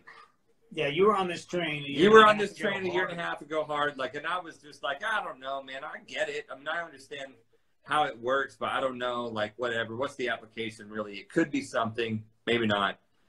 Last week, Jet and I, my 9-year-old and I, were out playing in the rain. And first of all, to back up a little bit, and again, I just want to tell for everybody in the audience, 5G was not my shit till a week ago. And everybody's been talking about it, and everybody's been ahead of me on this. I've been sleeping on it, so I've never even talked about 5G. So I'm not just somebody who beats that drum, but something happened to me last week, and it changed the way that I looked at 5G. So when you were here, do you remember that big 5G tower in my next door neighbor's backyard? Yeah, it's right there, plain as day. Yeah. I've never felt like for sure that was a problem. And last week, so a little bit of background, we like to travel, and so in my phone, I keep different, in the weather app for the iPhone, there's like different towns that you can check the weather on them, right? And I've got about 10 different cities that we might travel between at any given time, so I like to keep them all in there, and I look at what the weather's doing. So I have friends in a lot of those places, you included, right?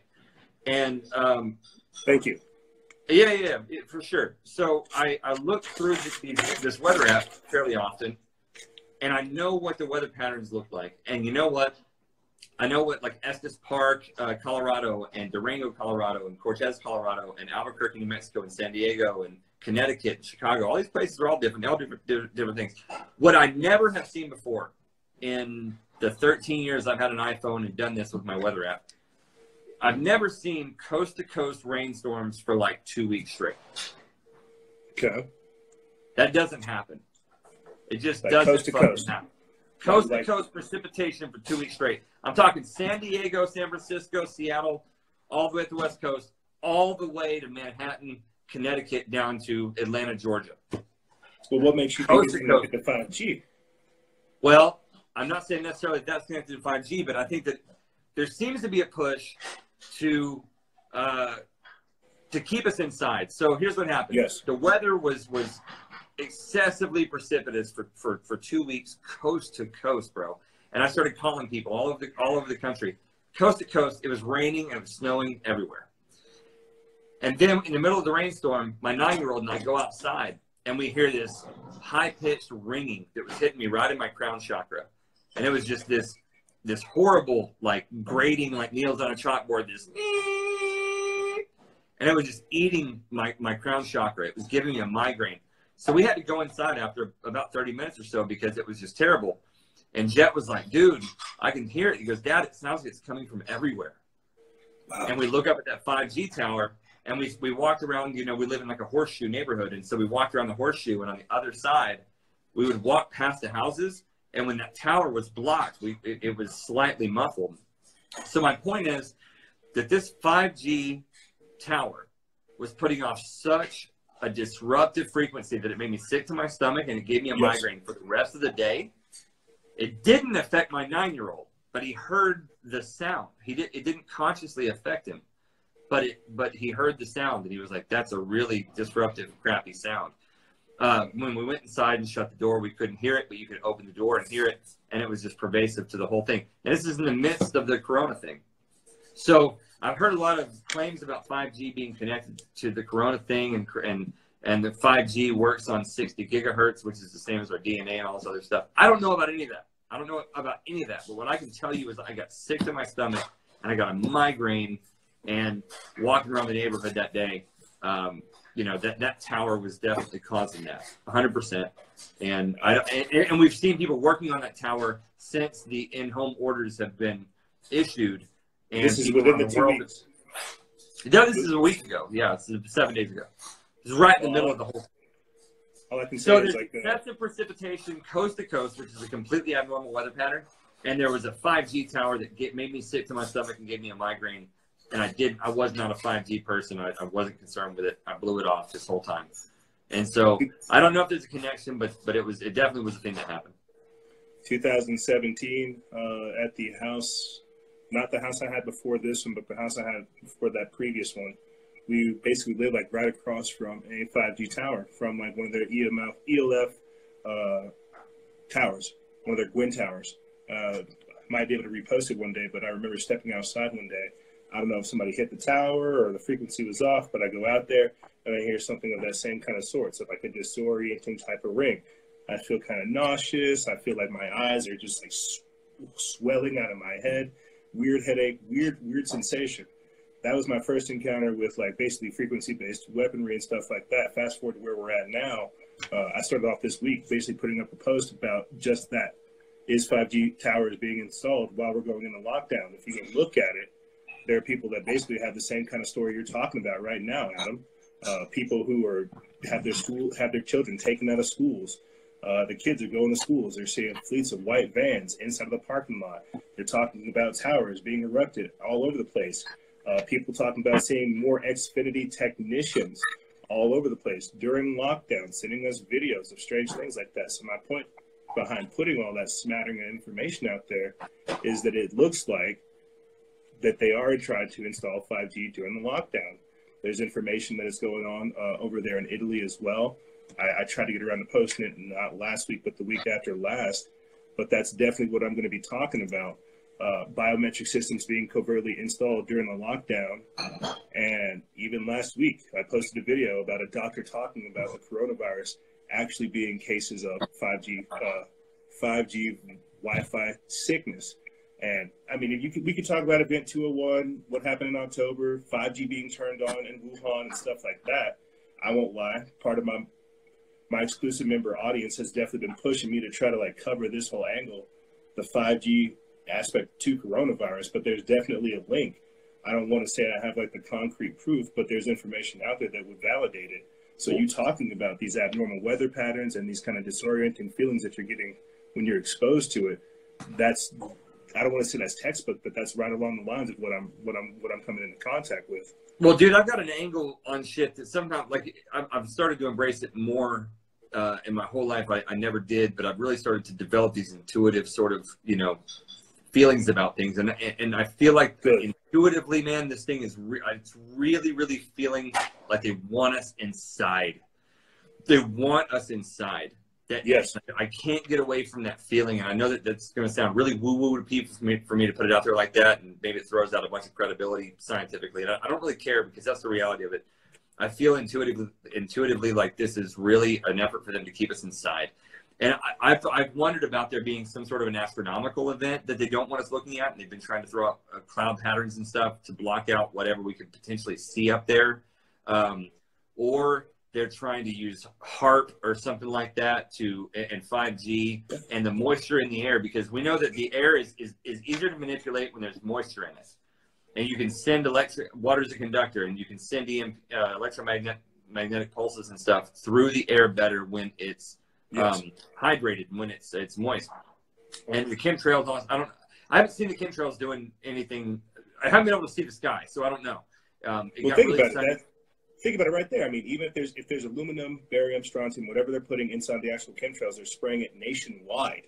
Yeah. To set the foundation, to seed whatever's going on. If they turn on 5G, it'll be that much more conductive. I'm not saying they'll bounce particles or laser beams off of like whatever the aluminum. I'm not trying to say that, but you've got to look at the incremental point that we've reached. We don't really worry about chemtrails because, well, they're already out there. What's the next stage? I mean, I don't want to sound too conspiratorial, but Bill Gates teaming up with Harvard to spray calcium carbonate over the sky to reflect the sunlight.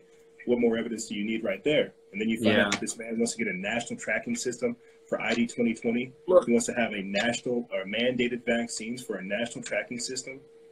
What other way to track people? And then you it sounds crazy. You go back on time, you look at this stuff. Bill Gates has like an injectable vaccine and has microchips in it to where the surface of it will deteriorate.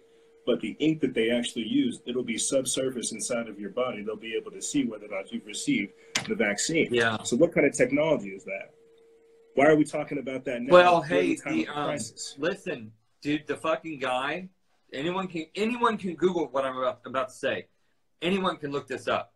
The guy that got busted, and EJ, you'll remember more about the bust than I will, was the Harvard chairman of like the biology chemistry department or whatever. He was a high up guy. He was working at Harvard. At Harvard. The guy that had the biological material.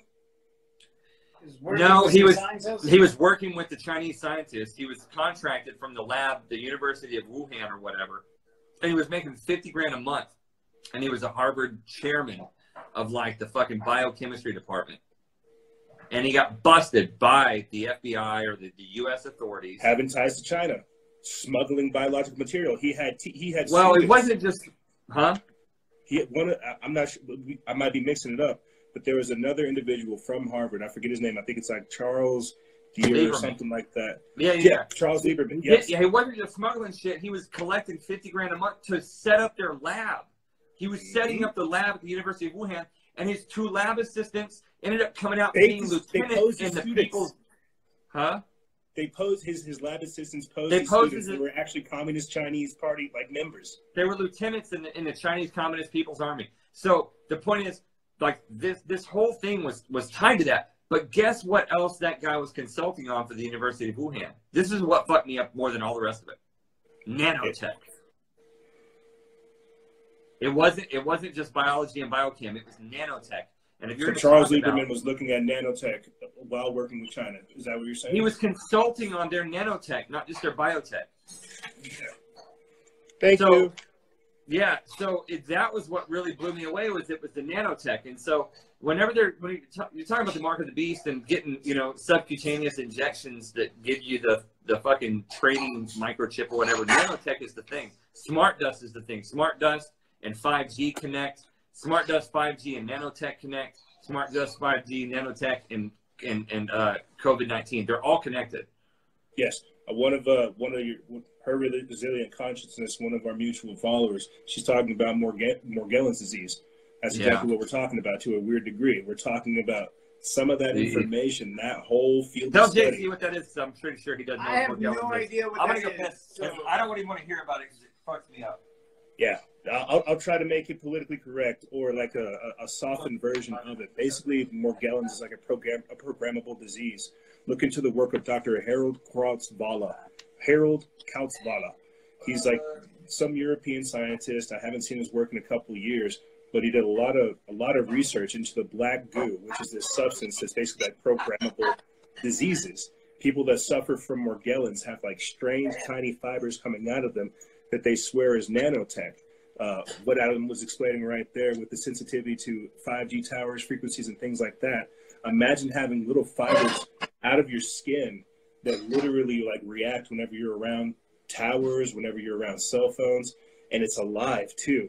That's the crazy thing. Some people talk about it being like ants in their skin. They can feel it moving. Whatever's going on with Morgellons, it seems very strange. I kind of fell into finding out about it because people were saying that it had to do with alien abduction and UFOs and stuff like that. But you get past that, you see that it's what we're discussing right now. It's programmable nanites that are designing itself as an actual disease. And your mind can't wrap your head around it because you're like, how the hell is technology turning itself into biology? Look into the work of Dr. Harold Katzvala. He explains it much better than I do. But that's exactly what it is. It's a programmable disease in the form of like black goo that can enter inside your body and grow fibers. It's nuts. Thank you for telling me that. Sorry. I feel so much better now that I fucking know that. Sorry. That was this. You know, I take what you say seriously, and now I have to sleep with that for the rest of my life. Well, I'm sorry, and it makes way too much sense. I did an episode with somebody who, KB Visions. I did an episode with her. She talked about experiencing Morgellons. She documents it. I think she talks about some of the treatments and things that she's done in her own personal life to kind of combat it. But it's basically that, man. It's literally like a programmable disease, and we're trying to figure out how to fight it. I don't know. I don't want to say if that's like coronavirus or COVID-19. But when we're over here in this section of the conversation, talking about nanites, nanotechnology, biological material being smuggled in, I don't want to gravitate towards there, but I'm glad people in the comments are kind of paying attention. It's the easiest way to say. Yeah. I've been monitoring the comments throughout this, and I was expecting a whole lot more like, oh, bullshit. And no. No, seems like the audience. Not here, y'all people woke. You got a finger on the pulse here. Good. But no, I mean, I'm glad you definitely brought that up, Charles Lieberman, because I definitely wanted to bring that up, more information surrounding him this week, because I think we posted about it, I think in January or February, whenever he got arrested, right whenever this all started happening, and I don't think people put it together. I think they just kind of swept it up underneath the rug. And now information's coming out that China is basically trying to throw this back in our face, saying that the virus originated from us. And so you got that whole propaganda war going on. Yeah. But I don't know. Yeah. It doesn't matter. At the end of the day, the same people that were at Home Depot with me today that were buying fucking lumber to build their girlfriends a goddamn planter in the shape of a triangle with 30-degree angles and shit. What was that? That's they the paint whole it? Yeah. The same people who were there doing those things are the same people who are going to tell the government to fuck off when it comes to microchipping and nanotech. And guess who I also ran into at the gun store? The same people who were at Home Depot and Bass Pro. The point here, the message of the day, is get yourself a fishing pole, get yourself a firearm, and go make friends with some rednecks and move out onto land. We're all looking for friends in this day and age, by the way. Speaking as from a person in a farming community with a community of gorillas around them, we're taking applications. We're looking for good, authentic, genuine people who want to work a garden and live a peaceful life. Looking for other gorillas? Looking for other gorillas and tell everybody else to fuck off. You know what I mean? So. Oh my God. You don't have to lock yourself up and board yourself up in your apartment, man. You don't have to, be overlooking downtown in, your 16th story fucking high rise, and you're like, God damn, I'm stuck. Man, come be friends with some people, and let's tell the government to go fuck off with their nanotech bullshit, and we're just gonna go on. Think about it real quick. What are you gonna do? I just want to inject this real quick. Everything the government's telling you to do: go inside, don't get sunlight. Stay addicted to your phone. Wait for your next instructions. think about everything these people are telling you to do. It's the exact opposite of what you inherently know you need to do. You're not gonna get healthy staying inside, looking at your phone, waiting for the next fear update. You're gonna get healthy going outside, communicating with people, getting your hands in the earth, getting you some sunlight, drinking you some water, getting hydrated, getting connected. Everything that they're offering right now is death. And I think that's why I just kind of laugh and trip out, because people are buying into that. That's not what we should do. We should sit up over here and promote life. We are solar powered. Yes, I am. Every morning I got to make sure I get my sun energy. We all are. We're solar powered human beings, especially black people. Y'all got superpowers. Yes, sir. Y'all motherfuckers absorb more heat. I got these tattoos everywhere, and as soon as my skin turned black, I started soaking up more sun. Now I feel like I'm 20% black. Like your Popeye? Yeah, I got my Popeye on one arm. Good. Yeah, my girlfriend's black. She goes out in the sun. She's half black, so she goes out in the sun, and like she just fucking turns dark as shit. And she's got like tan lines after being out there for 15 minutes. She runs to her car to get her keys. She fucking it's that golden brown. Lines. Yeah, it's that golden brown. There you go. Get that copper bronze on you. Cinnamon Copper. That's her stripper name. Oh man. Oh yeah. Hey Ashley. Yeah, we work. She says so bad. Yeah, dude. We're solar powered, guys. We're solar powered. We fucking. That makes sense. We need water. We need water. We need fresh air, and we need the sun. And if you get those things, move around a little bit, stretch, get some exercise, you're gonna be great. That's all you need. Yeah. And vitamin C, fuck it, throw it in there. It's easy. Being healthy ain't that hard.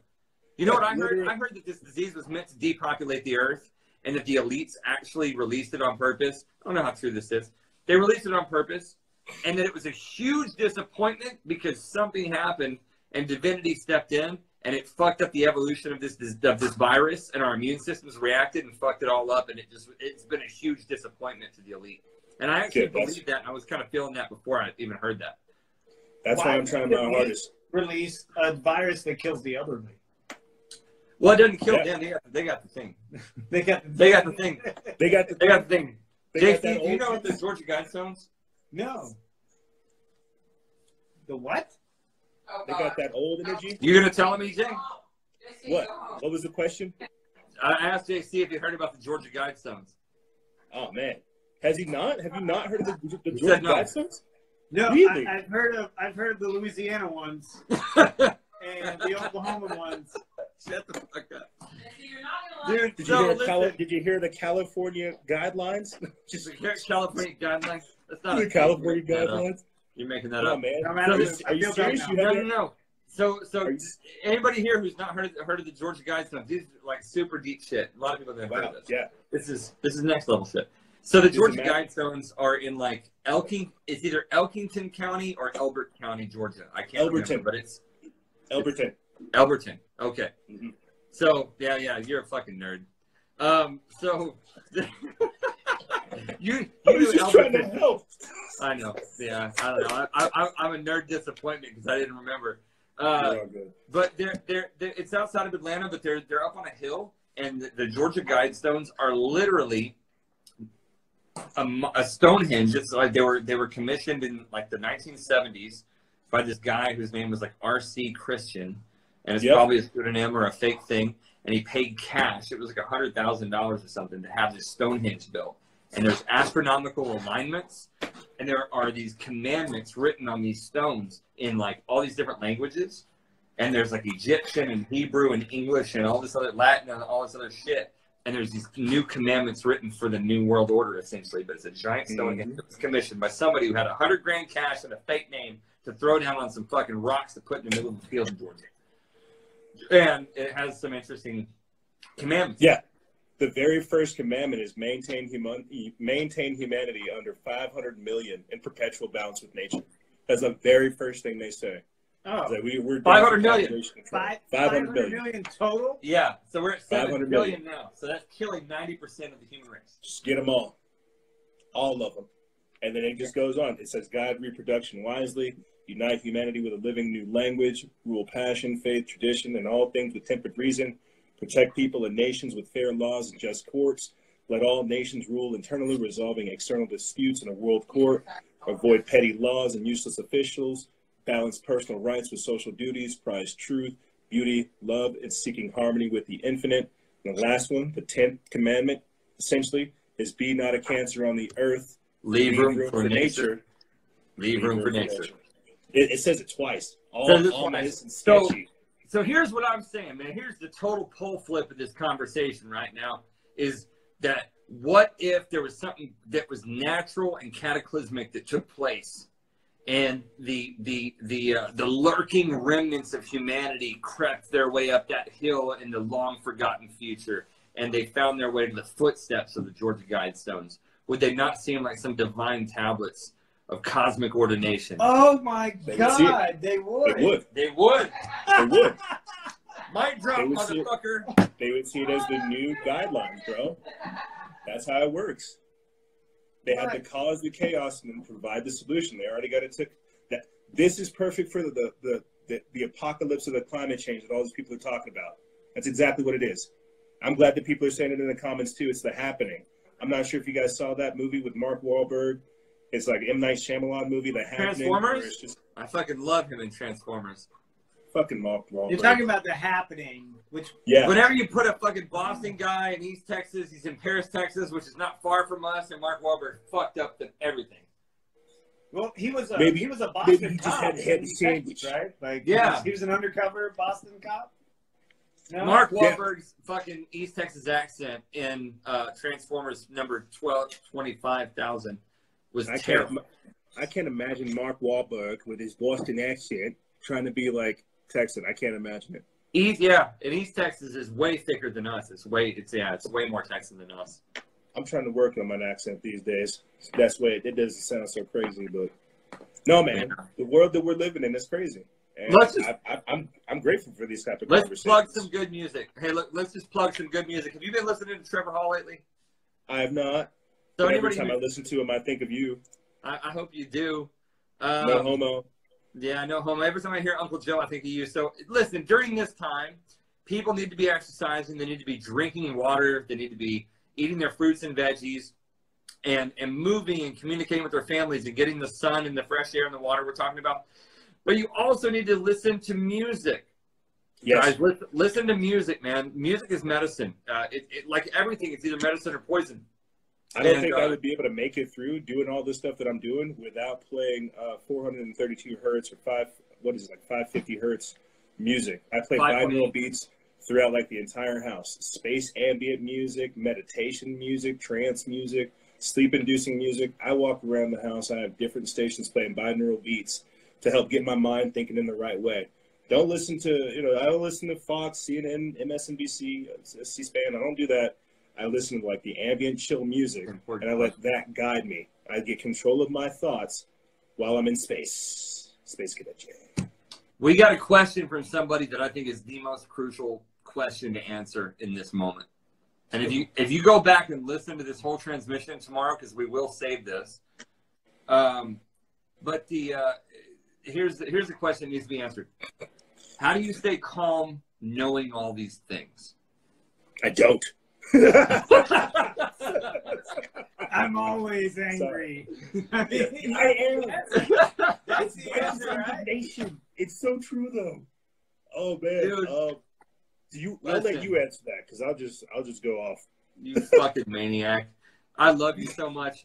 Hey, if the airlines are still working, I'll fly you out here this weekend. You want to come? I'd be down. Are you gonna pay for my coronavirus treatment? If you're okay with it, if Shelby will let you come. There's an airline that'll pay me $8,000 if I catch coronavirus. Let's see if we can catch that one. But I'm down, Just come down here. We'll set up the studio. I'm gonna have it tomorrow for a podcast anyway. Let's just fucking do it, and then we'll put it up. Everybody will love it. It'll be great. This weekend, you want to come? Maybe not this weekend. This is like the only. Maybe not this weekend. Next weekend. Next weekend. Next weekend. Maybe next weekend. I could plan for next weekend. Yeah. All right, let's do it next weekend. I got you. Okay. I got you. Okay. Wayfinder got points, bro. We got a Patreon. We got like 3 fucking subscribers. We got money. Yeah, dude. We have like $30. Yeah. You guys deserve more. You guys definitely deserve more. Yeah, no, we'll bring you out and we'll do this and we'll make it a good time. You can come out here and we're gonna find a way to sneak the jet ski to the lake and we're just gonna go fucking ride jet skis. It's gonna be awesome. Put the jet ski in by my house. Yeah, he's got lakefront, dude. We'll just put it. The water is so high, it's like in my backyard. Yeah. You can just push. All right, then. I'm down. I was supposed to go on a cruise next month, but I would be way more down to take a trip over to Texas. Are you shaking your head? Go on that cruise, bro. Are you shaking your head? No, you know, why would you want to come into a place where we have all the supplies and everything you would ever need when you can go like lock yourself on a ship in the middle of a giant mud puddle? Can't think of it. Can I bring my guns? No, I can't. Yeah, 100%. Yeah, if the airline will let you bring them, come on out. We'll go shoot. It'll be great. We'll have a good time. But I was going to get on the point now. I can't remember because I derailed myself by throwing out an invite. It's all good. It's all good. Good music. Binaural beats. Good music. Getting connected. Yeah, get connected to your shit. So listen, guys, go Google a few different artists. Trevor Hall is the first one. Nahko, which is Nahko. He's an indigenous cat. He's an activist. He's badass. Natalie Rise, Rize. She's out of this world. She's a powerful fucking Rastafarian chick. She's Australian, Jamaican. She's like one of the craziest human beings I've ever seen. She's like Tupac and Jimi Hendrix, like rolled into one. And that's Bob a hell of Marley. An endorsement. She's Tupac, Jimi Hendrix, and Bob Marley rolled into one. What's her last name? Natalie Rise. Nattalize. Natalie Rise. Okay. And she is Bob Marley, Jimi Hendrix, and Tupac rolled into one. She's a fucking soldier, dude. She's powerful. Her shit will fuck you up. EJ, oh my God, I just realized. Oh my God, this is your shit, dude. This is your music. You gotta be listening to Natalie Rise, man. Rebel Frequency. If you don't look it up and fucking call as soon as we're done with this transmission, you gotta watch Rebel it. Frequency? Rebel Frequency is the name of the song. And you got to look it up with the lyrics, and you got to call me immediately after. We're not friends anymore, and I revoke my invitation. That's what will happen. No, you don't. Yeah, no, I will revoke it. You're about to stake our friendship on this song? On this song, if you don't go listen to it, fucking yes. I'm that serious. Anyway, moving on. Natalie Rise. Getting up. I'm over it. Come on. Listen to the damn thing and call me later. So, Satsang or Satsang, Satsang. Satsang. Drew McManus is the lead singer. He called. Oh, you little bitch! I just now remembered. Oh, you little bitch! Yeah, you're getting called out. So here I am talking about music. Satsang. The lead singer is Drew McManus, and last night he called me out on the stories. And he goes, hey, Wayfinder podcast, you got to do 10 push-ups and tag 5 of your homies that have to do them. I did mine. You didn't video it? I did. I videoed it. It was just wimpy push-ups, so I didn't want to show the world. I swear to God. God. You have to show the world. I can show you right now. I can show you right now. I did it this morning on top of the building. We got 2 phones. How you just show me your fucking thing? Oh, see? Push-ups. No, I don't want to see them. No, you're seeing it. If you don't you're post seeing them, it. Dude, they're good-looking push-ups. They were bad push-ups. They could have been better. We all know you just had a video of you doing push-ups saved in your phone for this exact moment, and that you didn't do the push-ups for the video. Oh, I just ran off and just switched clothes real quick and did push-ups? Yep. Oh. It's conspiracy. This is timestamped. This is timestamped. 11:21 a.m. Hey, listen. Anyway, Satsang, good musicians. This is good music. Will Evans is key. Will Evans is a multi-instrumentalist that does all of his shit on loop pedals, and he's one of the best human beings, and it makes amazing music. Paul Isaac, Izak, he's a Hawaiian, amazing human being. And then one of the most important things I could plug is a YouTube channel called Sugar Shack Sessions. Sugar Shack Sessions, everyone. What's that? They have a YouTube channel, and they have this amazing, cute little music set up in Florida. And it's like this dope little patio, like a tiny desk kind of setup, but it's on this tropical little jungle patio in Florida. And they have all these amazing, uplifting, positive musicians that they bring out, and they do this awesome little recording out there with them. So JC just posted it. He's in chat. Must Be Truth just posted Sugar Shack Sessions on YouTube. Go check it out. And they have all these artists that we listen to. And guys, listen, music is medicine. Give yourself good food, good water, good air, good activity, good vibes with your people. Give yourself good music. And Sugar Shack Sessions is going to give you an inroad into basically every musician that we listen to and that our whole tribe listens to. JC is going to start throwing them in chat. Everybody look in chat. It must be truth. And he's got your musicians there. Do that. Do the supplements and shit that EJ talks about. Iodine, magnesium, fish oils, zinc, selenium, all that good stuff. Like Adam said, hydrate, get you some sunlight, go get you some nature, get your hands dirty. Stop with the hand sanitizer. Put some dirt on it. You'll be all right. Rub some dirt on it, man. Rub some dirt on it. You'll be all right. Yeah. If you're not vegan at this time, you're the issue. Really? How's it going for you finding vegan shit right now? Honestly, when the food runs out, where's your vegan nutrition coming from? Because everything you're buying is coming from giant companies that make that shit in giant laboratories, looking like fucking it's gonna take me a whole season to fail at growing my vegetables. Okay? Yeah, guys, listen. If you're vegan, you're fucked. That's the bottom line. If you want to be vegetarian or pescatarian, oh my god, great. It's awesome. If you're vegan, you're fucked. Because you're not going to get the nutrition you need because the giant companies that make all the vegan shit, they're not going to be working anymore. And your diet, I hate to break this to you, is completely unnatural. It's completely artificial. And that's why no culture in the history of the world has ever been vegan. No one until now. You can be vegetarian. You can be pescatarian. You can do that. Aristotle did it. Da Vinci did it. Plato did it. Marcus Aurelius did it. Jesus did it. Apollonius of Tyana did it. Pythagoras did it. Probably the Egyptians did it. Most of the Hindus and the ancient Sanskrit people and the Dravidians did it. You can do it. You can be vegetarian and pescatarian. But you're not going to get the vegan thing ain't going to work, man. It's artificial. It ain't real. And you're going to run out of food in about 6.5 days. And you're going to be asking me for eggs and fuck off. Tell me if you're not vegan, you're part of the problem. You're part of the fucking problem. What else? You're vegan. Fuck off. You hate the Clintons? Same. I don't know if I should say this, but I share the last name as Hillary and Bill. I had my entire life. Yeah. I'm like the good Clinton. I don't know if that means anything. You are the good Clinton. You're like George Clinton. Yeah. I'm actually related to him. I'm sure you are.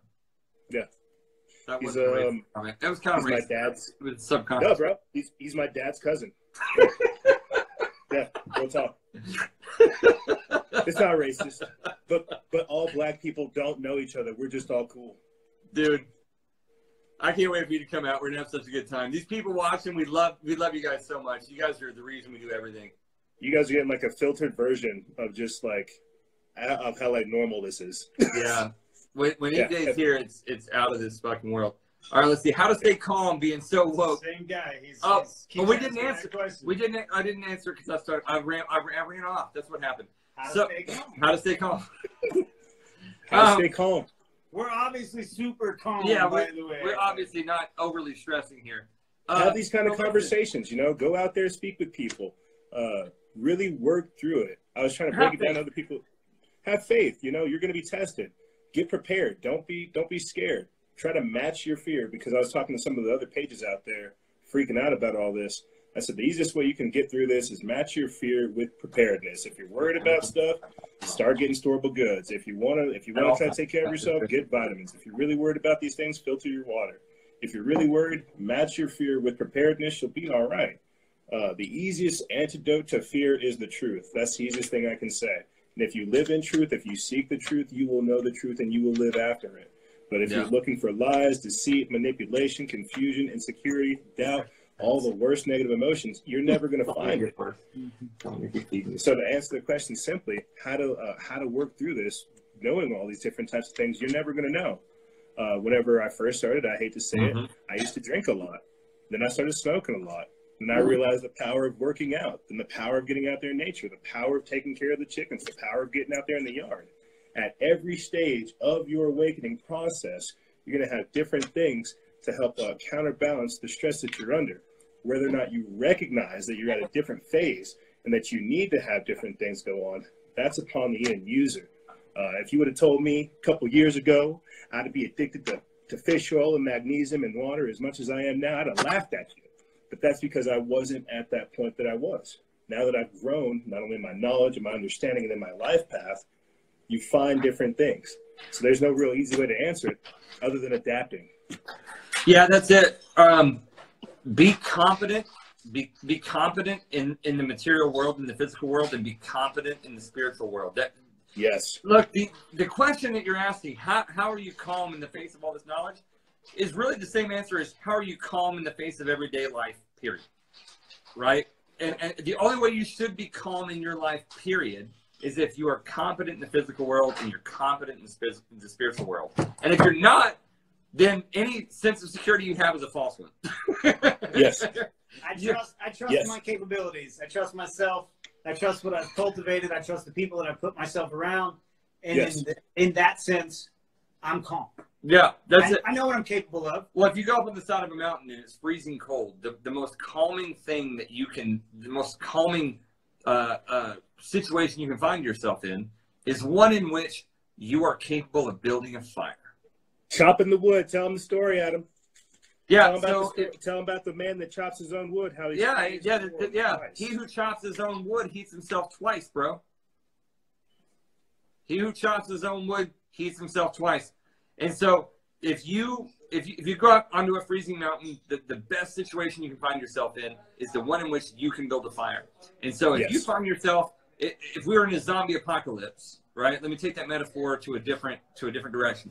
If we were in a zombie apocalypse, you know, and the zombies can run 10 miles an hour, and you find that you can run 14 miles an hour, you're going to be a lot more calm than the guy who can only run 5 miles an hour. You know what I mean? Yep. Yep. We're in a situation where food equals resources, water equals resources. Do you know one of the best things? Hold on. Let me just take you guys with me. I got this fucking tripod going on. What? Hey, Ashley. Bye, Ashley.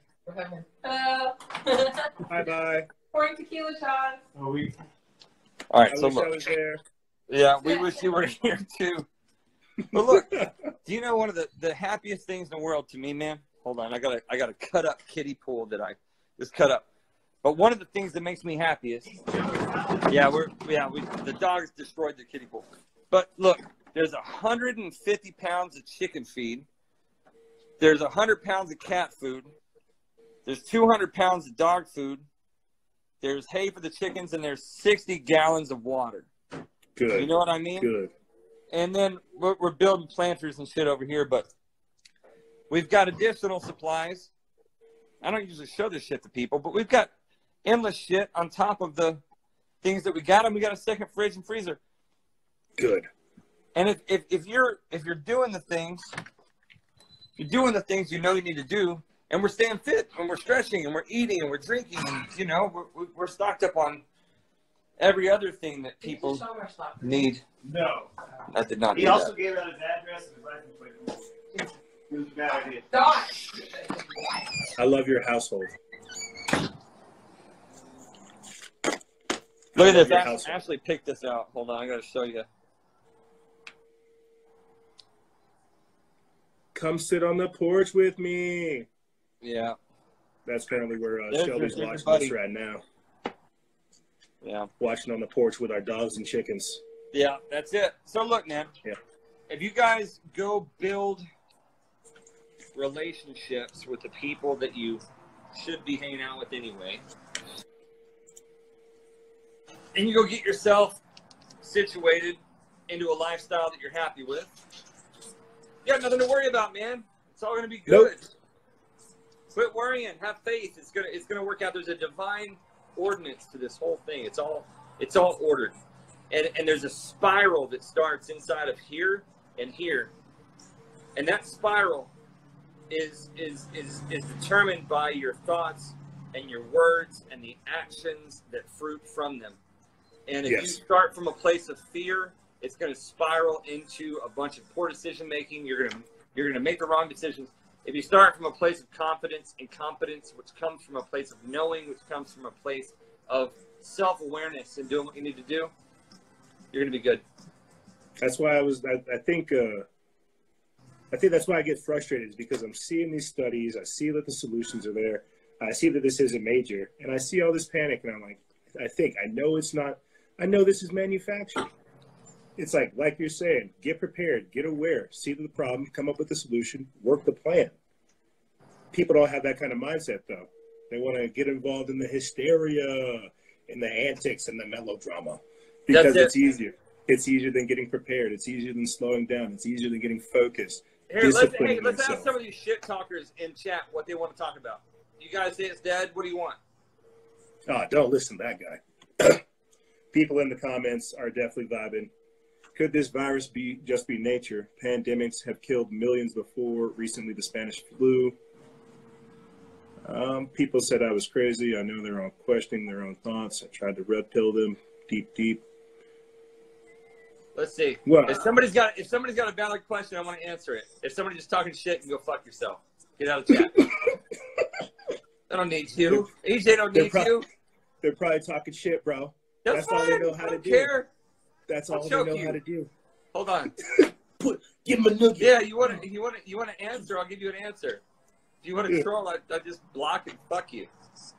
I think that's how people have been trained, man. They don't know how to have like authentic or original thoughts. They've been told to lash out. It's the only thing they know how to do. Yeah. Make a joke of things. They don't know how to get control of their emotions or their mind. It's easier to lash out. Mm-hmm. Do you? Yeah. What does that say? Do you think this is a distraction for the rollout Talking of 5G? About the CEO stepping down. Hey, so that's interesting. What do you know about the CEO? So the question in chat was, what can you guys say about all the CEOs that are stepping down? So for anyone who doesn't know, there have been a record number of CEOs stepping down from major corporations. Yes. And I even saw after all of that the CEO of Onnit, Aubrey Marcus, just stepped down, which is particularly relevant to me because really? As a podcaster and an operator in this kind of conscious space, I thought that was, Aubrey's always been sort of a thing. But he stepped down from Onnit, which is really weird. Knowing Aubrey, it seemed really out of character, and I didn't connect the dots till last week. But so, EJ, what do you make of all these fucking CEOs stepping down? This is something you got to take into consideration if you're going to forecast these events, and I haven't given it enough thought. I have no idea. The only thing I can think is what do these companies all have in common, and what happens whenever they actually leave their posts? You have people like United Airlines, Alphabet, Gap, McDonald's, Wells Fargo, Under Armour, California Power, Gas and Electric. Basically just got sued. They actually admitted to 87 or 80 plus counts of involuntary manslaughter due to the 2018 wildfire. So I'm looking at all these other things, and the easiest way I can summarize it is what we were talking about before. Maybe these companies receive this coronavirus bailout, and then they get bought out by the government, and then they become part of the critical infrastructure, where they're part of this whole new socioeconomic reformation, socio-political reformation. I'm not sure. The easiest thing to say is like, oh, they ran to their deep underground military bases. The jig is up. I get that. But for the rest of us who are still here, that we're left wondering. I mean, you got LinkedIn, T-Mobile, Harley-Davidson, MasterCard, Hulu, Disney, Salesforce, all these different things. And it just makes me think, where are these people positioned in our economy and in our society? And what happens when the CEO step down?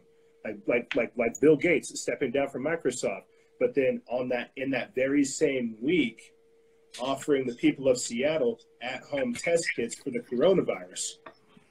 So I don't really know how to like concisely answer it, because I'm still only left with questions. There's way too many CEOs. I mean, right here, I'll put it to you this way. By the end of the year, by the end of 2019, an all-time record high of 1,480 CEOs had left their posts. So by the end of 2019, 1,400 CEOs left. We only caught like a snippet of them. So what is happening in the economy and big money and big tech and whatever these industries are, and what's going to happen with that? So I'm not sure how to concisely answer that for you, brother. I don't know either. The most interesting thing that anyone said in the chat room was that the CEOs may not have access to all the funds they have invested in the company while they're CEOs. And that actually happens to be true in most cases that I'm aware of.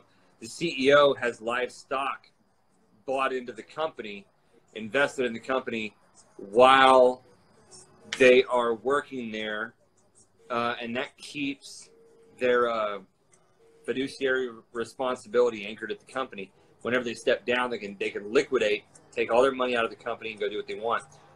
As of a lot of years ago, I mean, I think 10 years ago or so, most of the elites were buying land east of the Peruvian Andes, down like in Peru and all the way down to Chile, on the western side of South America. And so there are a lot of laws and stuff in Chile. Chile is very American in a lot of ways. So a lot of freedoms. It's very American.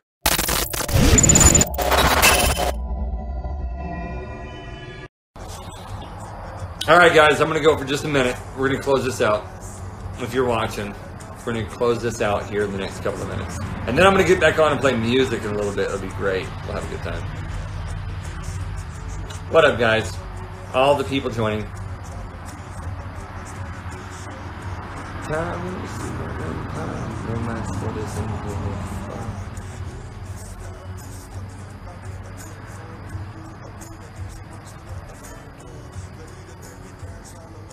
What's up, guys? What up, what up, what up?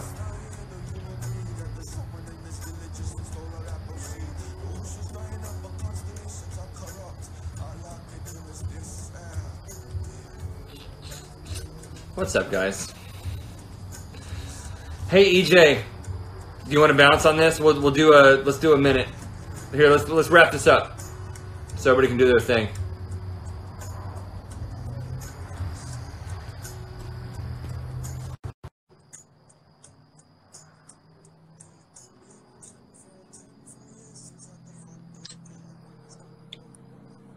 What's up, buddy? What's up, man? Oh, hey, man. All right, dude. Let's wrap it up for everybody. I may come back on here in a minute and play some guitar and fuck around if I can get JC to do it. I'm gonna have to feed him a shot and God knows what else. Beautiful music, I'm sure. I wish you were here. Maybe you can be here. I'm gonna be there. We'll join you back in. We'll do it again. We'll fuck it. We'll gonna keep it going. Fuck them. We'll just do it anyway. I'm trying to make sure I get all this because I'm gonna. Would you mind if I pulled this for my audience too, to give it to the audience to listen to? Can you do that? Yes. Dude, EJ, my property is your property, brother. Mi casa es su casa. You know that. Do you want me to tell you how? It's a simple Google extension. You just download the video and the audio version, then you mesh them together, and then you got your episode. I can show you how. Yeah. We'll look at that next weekend. But I don't know. What should I say to end it? Get healthy. Don't be scared. Your mother didn't raise a bitch, and your mama ain't raised no bitch. Mama ain't raised no bitch, and your father smells of elderberries and squirrels. Elderberry is very important, guys. Elderberry is a big thing. It is. If you smell elderberries right now, I would think you know how to take care of yourself. Yeah. It felt like you were into holistic medicine. I didn't really think that I was into it, dude. You know. Hey, can I plug the podcast real quick? No, get out of here. Well, it's Wayfinder podcast. See, he fucked you up. I love how JC just like storms off. He says, Wayfinder podcast. You didn't get it. Wayfinder podcast, motherfucker. Wayfinderpodcast.com. And really, the big goal here is if you go to wayfinderpodcast.com, you can get it's a portal that has all of the different podcast apps that you would want. So whether it's YouTube, iTunes, SoundCloud, Spotify, Google Play, whatever it is, it's all there at wayfinderpodcast.com. One click, you can get whatever platform you want. You can also go to the Patreon and support us. You can also go to the Patreon for EJ's page and support Factions of Freedom, which is a fucking amazing alternative news outlet. EJ is the only news I listen to because fuck all the rest of them. Even my kids, EJ, Braden, Jet. Hey, whenever, so Braden will catch wind of your news sometimes, and he'll tell somebody the story, and they'll be like, "Where'd you hear that?" He's like, "It was Freedom Faction," so like it's real. So, my kids are supporting Freedom Faction, man. They know that that EJ really looks out for the truth, and so you guys can go Support Factions of Freedom. Support EJ's work anywhere you can. Support Wayfinder Podcast. We appreciate it. We've got lots of new content. Almost daily podcasts we're doing. We're either doing a live on Instagram or we're dropping a podcast every day of this quarantine thing because fuck it, why not? Are you guys gonna do like a vlog series for like quarantine? I was thinking about doing that. We're doing it. Yeah, it's the fucking what are we calling it? On the last video, it was the Corona Ganza 2020 or some shit. Corona Ganza? Yeah, Corona Palooza 2020 or some shit. Yeah. Yeah, so it's either Instagram Live or a podcast that's dropping every single day. And so for the last 7 days, we dropped like 5 podcasts and done 2 Instagram Lives. Yeah, so you guys come check it out. We're having a good time. We are really trying to embody balance, focus, calmness, and purpose in our lives here, you know. And so the whole Wayfinder podcast thing is, you know, we're trying to help everyone become a master of their own domain, a master of their family, a master of their environment, and to become better people all around, and particularly to help men find themselves and to become conquerors of their own kingdom, and to help women understand the men in their lives. So it's sort of this whole thing that we're doing. So you guys come follow us, and we appreciate it so much.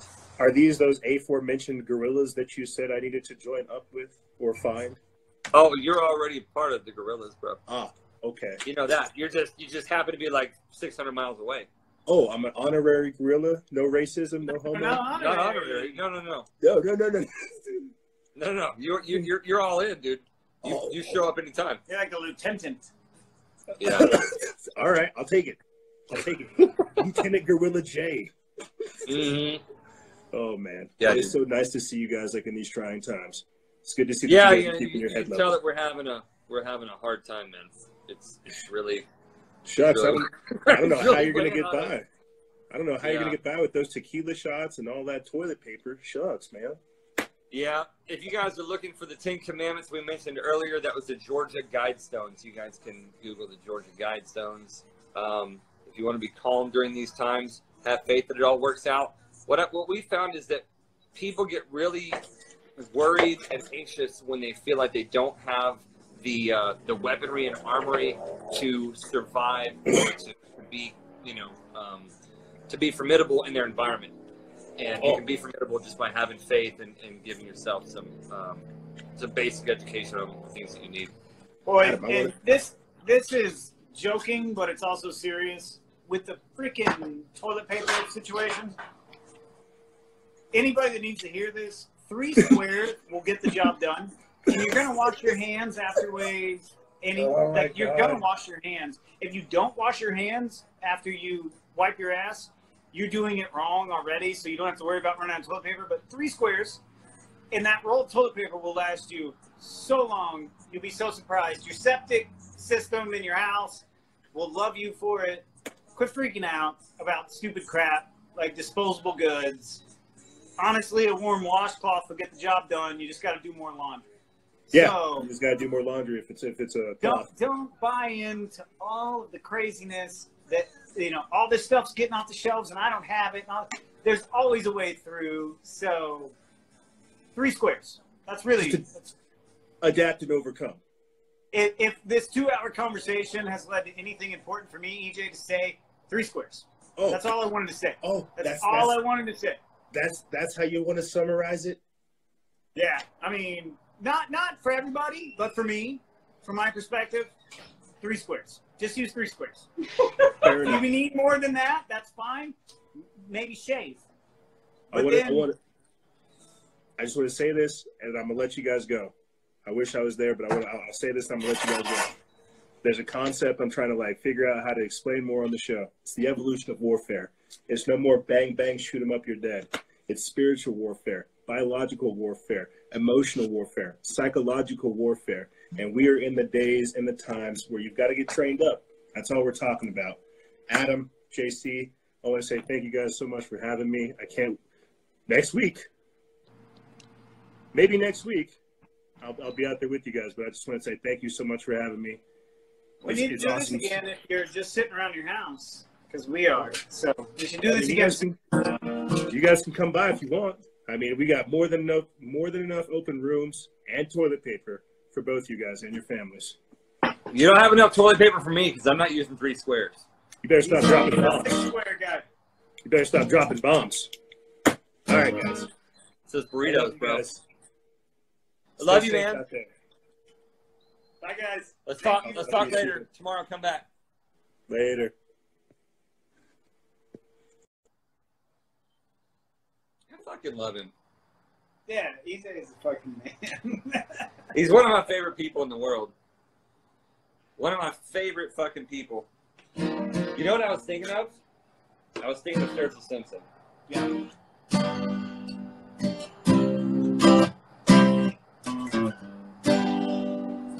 You guys listen to Sturgill Simpson at all? Because we'll play that shit. Yeah, that seems right. Yeah. I think I play it way high though, because I can sing under it. What's up, guys? Jesus playing with flames in the lake of fire. Yeah, I was standing. I don't know. Guys, I don't know what the fuck I'm doing here. So I'm gonna have to skip that song for now.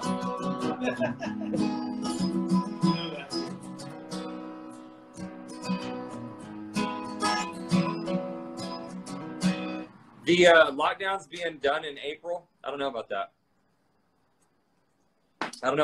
Yeah, a lot of people are hoping for Easter, which would be April 12th. I would say, yeah, as a thing to adopt. Hope for the best, expect the best. You know what I mean? That's it. Yeah, I think all the way out through April, it's going to be a little bit stiff. I'll be the earth that grounds you from the chaos all around. I'll be the home you can return to. I can be your middle ground. I will serve as a reminder. If you jump, you will not fall. Go on, spread those wings of reason. We are water after all. And if you call on me, I'll come running like a coyote. 'Cause we're pillars in need. A lighthouse when you're out to sea. A beacon when direction's all I need. A compass if you know what I mean. Drunk on that nectar of all that you are to me.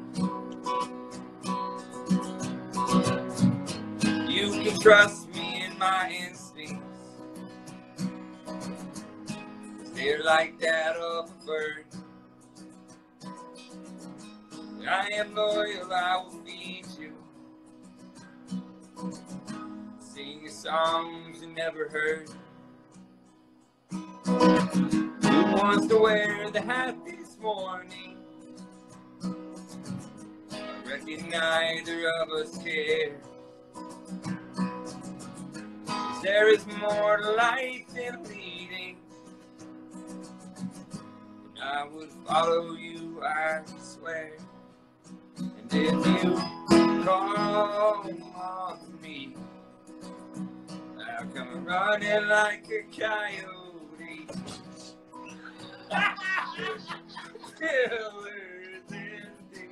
My cat just jumped and busted ass, dude.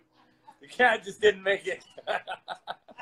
I'm freaking when direction's all I need. Compass if you know what I mean. Drunk on that nectar of all that you are to me.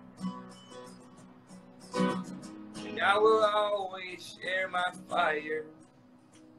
The proper way to pay respects. Lay the tobacco down in gratitude. One something I cannot neglect. There are eyes that watch us closely. There's a story they will tell. There's a war between fact and fiction. We have no time to dispel. And if you call on me, I'll come running like a coyote. 'Cause we're pillars indeed. Lighthouse when you're out to sea. Beacon when direction's all I need. Compass if you know what I need. Drunk on that nectar of all that you are to me.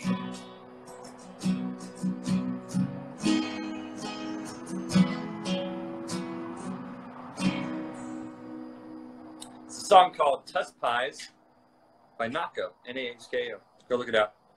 Look it up. Love you guys. Had fun tonight. Peace out.